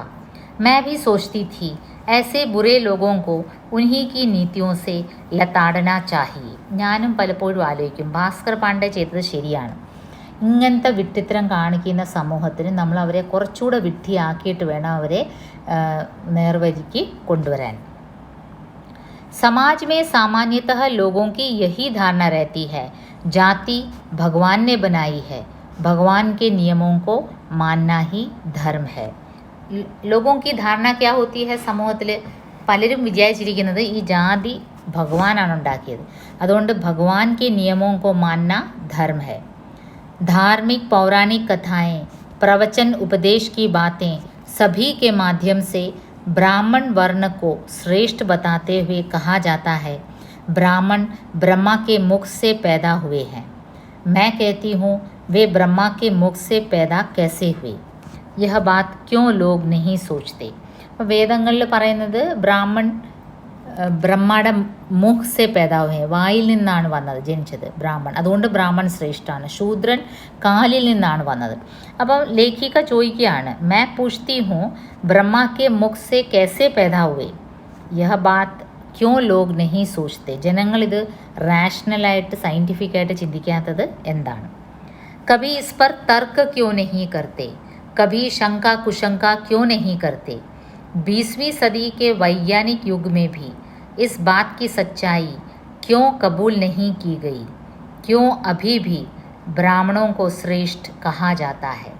20ാം നൂറ്റാണ്ടായിട്ട് കൂടി സയൻറ്റിഫിക് പുരോഗമനം, സയൻറ്റിഫിക് നോളജ്, എല്ലാ കാര്യവും റാഷണലായിട്ട് തിങ്ക് ചെയ്യുന്ന മനുഷ്യൻ ഈ ഒരു വിഡ്ഢിത്തരം എന്തുകൊണ്ട് ഇപ്പോഴും ചോദ്യം ചെയ്യുന്നില്ല? 21वीं सदी में भी हमें वर्णभेद के आधार पर समाज में अतिशूद्र अछूत मानकर अपमान और तिरस्कार का जीवन जीने के लिए मजबूर किया जाता है. 21ാം നൂറ്റാണ്ടിലും ആ ഒരു ജാതി വ്യവസ്ഥ, അതിൻ്റെ അണ്ടറിൽ നമ്മൾ വളരെ താന്ന ജാതിക്കാർ, അതുകൊണ്ട് എല്ലാവരാലും അടിച്ചമർത്തപ്പെടേണ്ടവർ, എല്ലാവരും ചൂഷണം ചെയ്യേണ്ട ഒരു സംഭവമായിട്ട് മാറിയിരിക്കുകയാണ്. उच्च वर्ण के चालाक लोगों ने लेखन, वाचन और भाषण प्रवचन से इन बातों को समाज में हमेशा व्याप्त रखा है. तब सामान्य सवर्ण और बहुजन वर्ण भेद, जाति भेद की मानसिकता से कैसे मुक्त हो सकेंगे? अछूत अपमान की पीड़ा से कैसे बच सकेंगे? അച്ഛൂത്ത് അല്ലെങ്കിൽ അൺടച്ചബിൾ, ഈ ഒരു ഇൻസൾട്ട് ജീവിതകാലം മുഴുവനും പേറി നടന്ന് ആ ഒരു കോംപ്ലക്സിലാണ് ആ വ്യക്തി ജീവിക്കുന്നത്. इसके लिए संघर्ष, विरोध और विद्रोह चाहिए. तभी जातिवादी मानसिकता को तोड़कर सामंतवादी मानसिकता का निर्माण हो सकेगा. समाज की भेदभाव की नीति के विरुद्ध मेरे मन में ആക്രോശ് ഭർനെ ലഗാ ഥ. അപ്പം ഞാൻ നേരത്തെ പറഞ്ഞു, ഫസ്റ്റ് പാർട്ടിൽ ഞാൻ പറഞ്ഞു ഇതൊരു ദളിത് സാഹിത്യമാണ്. ദളിത് സാഹിത്യം എഴുതപ്പെടുന്നത് തന്നെ അവർക്കൊരു പർട്ടിക്കുലർ ലക്ഷ്യമുണ്ട്. തൻ്റെ സമൂഹത്തിലുള്ളവർ ഇത് വായിക്കുമ്പോൾ തന്നോട് ചെയ്യപ്പെടുന്ന, തന്നോടും തൻ്റെ ജാതിയിൽപ്പെട്ട മറ്റുള്ളവരും അനുഭവിക്കുന്ന ചൂഷണവും അപമാനവും എല്ലാം അവരറിയണം. അതുപോലെ സവർണർക്ക് അതിനൊരു കുറ്റബോധം തോന്നണം. അപ്പോൾ യഹാ ഭി യെ कहते हैं कि समाज की भेदभाव की नीति के विरुद्ध मेरे मन में ആക്രോശ് ഭർനെ ലഗാ ഥ. എൻ്റെ മനസ്സിൽ ഈ ഒരു സാമൂഹിക് വ്യവസ്ഥ, ഈ ഒരു കാസ്റ്റ് സിസ്റ്റത്തിൻ്റെ എതിരെ എൻ്റെ മനസ്സ് വല്ലാതങ്ങ് റെവല്യൂഷണറി ആയി ചിന്തിക്കുകയാണ്. उन दिनों मैं अपने जाति समुदाय के उत्थान के विषय में सोचने लगी थी. एक शिक्षिका होने के नाते अपने जाति समुदाय को प्रगति और परिवर्तन की बातें समझाने लगी. लेखन, भाषण और चर्चा, बातचीत के द्वारा अपने लोगों को समझाकर पुरानी परिपाटी को बदलने के लिए मैं अपने ढंग से प्रयत्न करने लगी. അപ്പോൾ ആസ് എ ടീച്ചർ ഞാൻ എൻ്റെ ഭാഗത്ത് നിന്ന് എന്തൊക്കെ എൻ്റെ സമൂഹത്തിൻ്റെ ഉന്നമനത്തിന് ചെയ്യാൻ പറ്റുന്നോ അതൊക്കെ ഞാൻ ആ കാലഘട്ടത്തിൽ ചെയ്യുന്നുണ്ടായിരുന്നു. എനിക്ക് എന്തൊക്കെയാണ് ചെയ്യാൻ പറ്റുന്നത്? എഴുത്തിലൂടെ ആർട്ടിക്കിൾസ് എഴുതുന്നു, ജേർണലിലും ന്യൂസ് പേപ്പറിലും ഒക്കെ എന്തെങ്കിലുമൊക്കെ എഴുതി എൻ്റെ സമൂഹത്തിൻ്റെ നന്മയ്ക്ക് വേണ്ടി ചെയ്യുന്നു. അല്ലെങ്കിൽ ഭാഷൺ, സ്പീച്ച് ചെയ്യുന്നു, ചർച്ച, ബാത്ചീത്ത്, ഡിബേറ്റിൽ പങ്കെടുക്കുന്നു. അങ്ങനെ പല എൻ്റെ ഭാഗത്തുനിന്ന് എൻ്റെ സമൂഹത്തിൻ്റെ ഉന്നമനത്തിന് പലതും ഞാൻ ആ സമയത്ത് എന്നെ കൊണ്ടാവുന്നത് ചെയ്യുന്നുണ്ടായിരുന്നു. चुप रहकर अपमान और संताप सहने के विरुद्ध उन्हें समता सम्मान के साथ जीने की बात कहने लगी. മിണ്ടാതിരുന്ന അപമാനം സഹിച്ച് ജീവിക്കേണ്ടവരല്ല നമ്മൾ എന്ന് ഞാൻ അവരെ ബോധ്യപ്പെടുത്താൻ തുടങ്ങി. उसके बदले हमें क्या चाहिए? സമത और सम्मान, इक्वालिटी, रेस्पेक्ट. ഇതോടെയാണ് നമ്മൾ ജീവിക്കേണ്ടത്. इसके पहले मेरे जीवन में कुछ अलग था. मैं भाषण देने के नाम से बहुत डरती थी. ठाकबोरे जी मुझे प्रोत्साहित करते थे, भाषण लिख कर भी देते थे. मैं भाषण याद करती, मुद्दे याद करती, मगर भाषण के समय माइक के सामने जाते ही सब भूल जाती. അതിന് മുമ്പ് എനിക്ക് സ്റ്റേജ് ഫിയർ ഉണ്ടായിരുന്നു. പബ്ലിക്കിന് മുമ്പിൽ പബ്ലിക് സ്പീക്കിംഗ് ചെയ്യുമ്പോൾ എനിക്ക് വളരെ ബുദ്ധിമുട്ടുണ്ടായിരുന്നു. പക്ഷേ ഞാൻ സ്പീച്ചൊക്കെ പ്രിപ്പയർ ചെയ്ത് പോവായിരുന്നു. പക്ഷേ അവിടെ ചെല്ലുമ്പോൾ ഞാൻ എല്ലാം മറന്നു പോവായിരുന്നു. പക്ഷേ ठाकबोरे जी എന്നെ നിരന്തരം പ്രോത്സാഹിപ്പിച്ചുകൊണ്ടേ ഇരുന്നു. संबोधन के बाद कुछ याद ही नहीं आता था कि क्या बोलना है. पहली बार मैंने लिखा हुआ भाषण देखकर पढ़ा था. घबराहट में एक पंक्ति को 2-2 बार पढ़ा. तब मुझे बहुत शर्म महसूस हुई थी. फिर भी मैं अपने जाति समुदाय की एकमात्र महिला थी जो अपने लोगों के बीच जाकर मंच से बोलती थी. അപ്പോൾ ആദ്യമൊക്കെ ഞാൻ സ്റ്റേജിൽ പോകുമ്പം വിറച്ച് പറയാൻ ഉദ്ദേശിക്കുന്ന കാര്യം മറന്നു പോകുമായിരുന്നു. പിന്നീട് ഞാൻ ഒരിക്കൽ സ്പീച്ച് എഴുതിക്കൊണ്ട് പോയി. അപ്പോഴും ബഹുഗേമമായിരുന്നു. ഒരു സെൻറ്റൻസിന് 2-3 പ്രാവശ്യം ഞാൻ വായിക്കുകയുണ്ടായി. എന്നിരുന്നാലും എൻ്റെ സമുദായത്തിൽ എഴുത്തും വായനയും അറിയുന്ന വളരെ കുറച്ച് സ്ത്രീകളിൽ ഇതുപോലെ സ്പീക്ക് ചെയ്യാൻ പറ്റുന്ന, പബ്ലിക് സ്പീക്കിങ്ങിന് ധൈര്യം കാണിക്കുന്ന വളരെ കുറച്ച് വനിതകളെ ഉള്ളായിരുന്നു. അതിലൊരാളായിരുന്നു ഞാൻ. ठाकबोरे जी 1965 के पहले से सामाजिक कार्यों से जुड़े थे. 1974 में उनके साथ मैं भी सामाजिक कार्यक्रमों में जाने लगी थी. भाषा उद्बोधन, विचार गोष्ठी, चर्चा कार्यक्रम में सबके विचार सुनती थी. धीरे धीरे मुझ में आत्मविश्वास आने लगा. वैचारिक पृष्ठभूमि बनने के बाद मैं आत्मविश्वास के साथ स्वतः प्रेरणा से भाषण उद्बोधन करने लगी. निडरता के साथ मंच से बोलने लगी, अपने विचार व्यक्त करने लगी. समाज के लोगों से मुझे प्रोत्साहन मिलता रहा. അപ്പോൾ എൻ്റെ ഹസ്ബൻഡ് ठाकबोरे जी 1965, 1974 ആ സമയത്തൊക്കെ തന്നെ ഇങ്ങനെ പബ്ലിക് സ്പീക്കിങ്ങിന് പോകുമായിരുന്നു. ഞങ്ങളുടെ സമുദായത്തിലെ ആൾക്കാർക്ക് അവരെ പ്രബുദ്ധരാക്കാൻ വേണ്ടി പല കാര്യങ്ങളും ചെയ്യുമായിരുന്നു. എന്നെയും അതിലേക്ക് ഇങ്ങനെ അദ്ദേഹം കൊണ്ടുപോകുമായിരുന്നു. അപ്പോൾ ആദ്യമൊക്കെ എനിക്ക് ഇതൊക്കെ പറയാൻ ഭയങ്കര ബുദ്ധിമുട്ടായിരുന്നു. പക്ഷേ പിന്നീട് ഞാൻ എൻ്റെ സമൂഹത്തിൻ്റെ ആൾക്കാർക്ക് വേണ്ടി ഒരുപാട് കാര്യങ്ങൾ ചെയ്യാൻ തുടങ്ങി. എൻ്റെ ഒരു ആത്മവിശ്വാസം സ്വയം ഇങ്ങനെ ഉയരാൻ തുടങ്ങി. समाज के लोगों से मुझे प्रोत्साहन मिलता रहा. मैं अपने विचार बताऊं, भाषण दूं, इसके लिए ടാഗോറെ जी, सोहनलाल तांबे जी, ഗോവർദ്ധൻ ഡഗോറിയ ജി കാ ആഗ്രഹ രഹത്താ ഥാ. ഈ മൂന്നാൾക്കാർ, ഒന്ന് എൻ്റെ ഹസ്ബൻഡ് ടാഗോറെ, രണ്ടാമത് സോഹൻലാൽ താംബെ, മൂന്നാമത് ഗോവർദ്ധൻ ഡഗോറിയ. ഇവരെ മൂന്ന് പേരും ലീഡേഴ്സ് ആയിരുന്നു. ഏകദേശം ഞങ്ങളുടെ സമൂഹത്തിൻ്റെ ആൾക്കാർക്ക് അവരുടെ ഒരു ബോധവൽക്കരണത്തിന് വേണ്ടി പ്രവർത്തിക്കുന്ന ആൾക്കാരായിരുന്നു. അപ്പോൾ ഇവരെല്ലാവരും എന്നെയും വളരെ സപ്പോർട്ട് ചെയ്ത്, എന്നെയും വളരെ പ്രോത്സാഹിപ്പിക്കുമായിരുന്നു. मैं सामाजिक कार्यों में भाग लूं, ठाकुर जी को इसमें गर्व महसूस होता था. मैं नागपुर के अपने जाति समुदाय में उच्च शिक्षित शिक्षिका थी. सबकी यह अपेक्षा रहती थी मैं सामाजिक जागृति के लिए अपना समय और सहयोग दूं. सामाजिक कार्यक्रमों में अपने जाति समुदाय से मुझे बहुत मान सम्मान मिला. उनके बीच मेरी एक पहचान बनती गई. कभी सामाजिक उद्बोधन के कार्यक्रमों में मैं न जाऊं तो लोग उम्र और रिश्ते के अनुसार पूछ कर परेशान कर देते थे. അപ്പം ഞാനിങ്ങനെ പബ്ലിക് സ്പീക്കിങ്ങിന് പോയി തുടങ്ങി. ഈ മൂന്ന് പേര് ആരൊക്കെയാണ്? ടാഗോറെ ജി, സോഹൻലാൽ താംബെ, ഗോവർദ്ധൻ ഡഗോറെ. ഇവരെന്നെ പ്രോത്സാഹിപ്പിക്കുകയും ചെയ്യുമായിരുന്നു. ഞങ്ങളുടെ സമുദായത്തിൽ സ്റ്റേജിൽ കയറി ഇങ്ങനെ പ്രസംഗിക്കുന്നത് വളരെ കുറച്ച് സ്ത്രീകളായിരുന്നു. അതുകൊണ്ട് തന്നെ ഞാൻ ഏതിലും ചടങ്ങിന് പോയില്ലെങ്കിൽ, എന്നെ കണ്ടില്ലെങ്കിൽ പലരും അന്വേഷിച്ച് മാഡം ക്യോ നഹിയായി, ബഹു ക്യോ നഹിയായി, കാക്കി ക്യോ നഹിയായി എന്നെ പലരും അന്വേഷിക്കുമായിരുന്നു. ठागोरे जी कार्यक्रमों में मुझे साथ ले जाते थे. 1979 में नागपुर के बालदारापुरा क्षेत्र में सुदर्शन वाल्मीकि जाति उपजाति समुदाय का कार्यक्रम आयोजित किया गया था. इसमें वाल्मीकि समाज के नेता बूटा सिंह को दिल्ली से नागपुर निमंत्रित किया गया था. कार्यक्रम में मैंने बूटा सिंह जी और समाज के सभी छोटे बड़े नेताओं के सामने अपने विचार रखे थे. बच्चों की शिक्षा का महत्व, समाज की एकता और जाति समुदाय से जुड़े पैतृक रोजगार से छुटकारे की बात जोरदार ढंग से कही थी. അങ്ങനെ ഒരു പ്രാവശ്യം ഇതുപോലെ 1979 ഒരു കാര്യമാണ്, നാഗ്പൂരിൽ ഒരു സദസ്സിൽ ഞാൻ ബച്ചോं की शिक्षा का महत्व, ഞങ്ങളുടെ കുട്ടികൾ എന്തുകൊണ്ട് വിദ്യാഭ്യാസത്തിൽ പിന്നോട്ട് പോകുന്നു, അവരുടെ വിദ്യാഭ്യാസത്തിന് നമ്മൾ എന്തൊക്കെ ചെയ്യണം, സമാജ് കി ഏകത, സമൂഹത്തിൽ ഐക്യം, ഇക്വാലിറ്റി വരണമെങ്കിൽ എന്ത് ചെയ്യണം, जाति समुदाय से जुड़े पैतृक रोजगार से छुटकारे की बात. पैतृक रोजगार എന്ന് വെച്ചാൽ ഞങ്ങളുടെ കുടുംബപരമായി ഞങ്ങൾക്ക് കിട്ടുന്ന തൊഴിലെന്താണ്? ഈ മലമൂത്ര വിസർജ്യ വസ്തുക്കളൊക്കെ തലയിൽ കൊണ്ട് നടന്ന് ടോയ്ലറ്റ് ക്ലീൻ ചെയ്യുക, ഇങ്ങനത്തെ തോട്ടിപ്പണി ചെയ്യുക, ഓട ക്ലീൻ ചെയ്യുക. അപ്പോൾ ഈ ഒരു റോസ്ഗാറിൽ നിന്ന്, ഈ ഒരു എംപ്ലോയ്മെൻറ്റിൽ നിന്ന് ഞങ്ങൾക്കൊരു മുക്തി, ഇതിനെപ്പറ്റിയൊക്കെ ഞാൻ വളരെ നല്ലപോലെ പ്രസംഗിച്ചു. तब सुदर्शन वाल्मीकि समाज के नेता और सभी लोग मेरे विचार और भावनाओं से प्रभावित हुए. बूटा सिंह ने मेरी प्रशंसा करते हुए कहा था, सुशीला बहन जैसी हमारी महिलाएं सामने आएंगी तो हमारे समाज की प्रगति ज़रूर होगी. അന്ന് ബൂട്ടാ സിംഗ് എൻ്റെ സ്പീച്ച് കേട്ട് വളരെ ഇൻഫ്ലുവൻസ്ഡായി. അദ്ദേഹം പറഞ്ഞാണ്, സുശീല ബഹൻ പോലുള്ള സ്ത്രീകൾ ഈ സമൂഹത്തിൽ നിന്ന് കൂടുതൽ പേര് മുന്നോട്ട് വന്നാൽ നമ്മുടെ സമൂഹം വളരെ പ്രഗതി നേടും. उनके द्वारा बहन कहे जाने पर मुझे बहुत गौरव का अनुभव हुआ.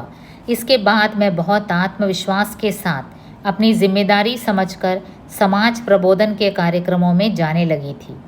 अपनी सामर्थ्य और सीमा के अनुसार समाज का मार्गदर्शन करने लगी थी. എൻ്റെ സാമർഥ്യം और എൻ്റെ സീമ, എൻ്റെ കഴിവ്, എൻ്റെ ലിമിറ്റേഷൻ, ഇതിൻ്റെ ഉള്ളിൽ നിന്നുകൊണ്ട് ഞാൻ എൻ്റെ സമൂഹത്തിന് വേണ്ടി ഒരുപാട് കാര്യങ്ങൾ പ്രവർത്തിക്കാൻ തുടങ്ങി.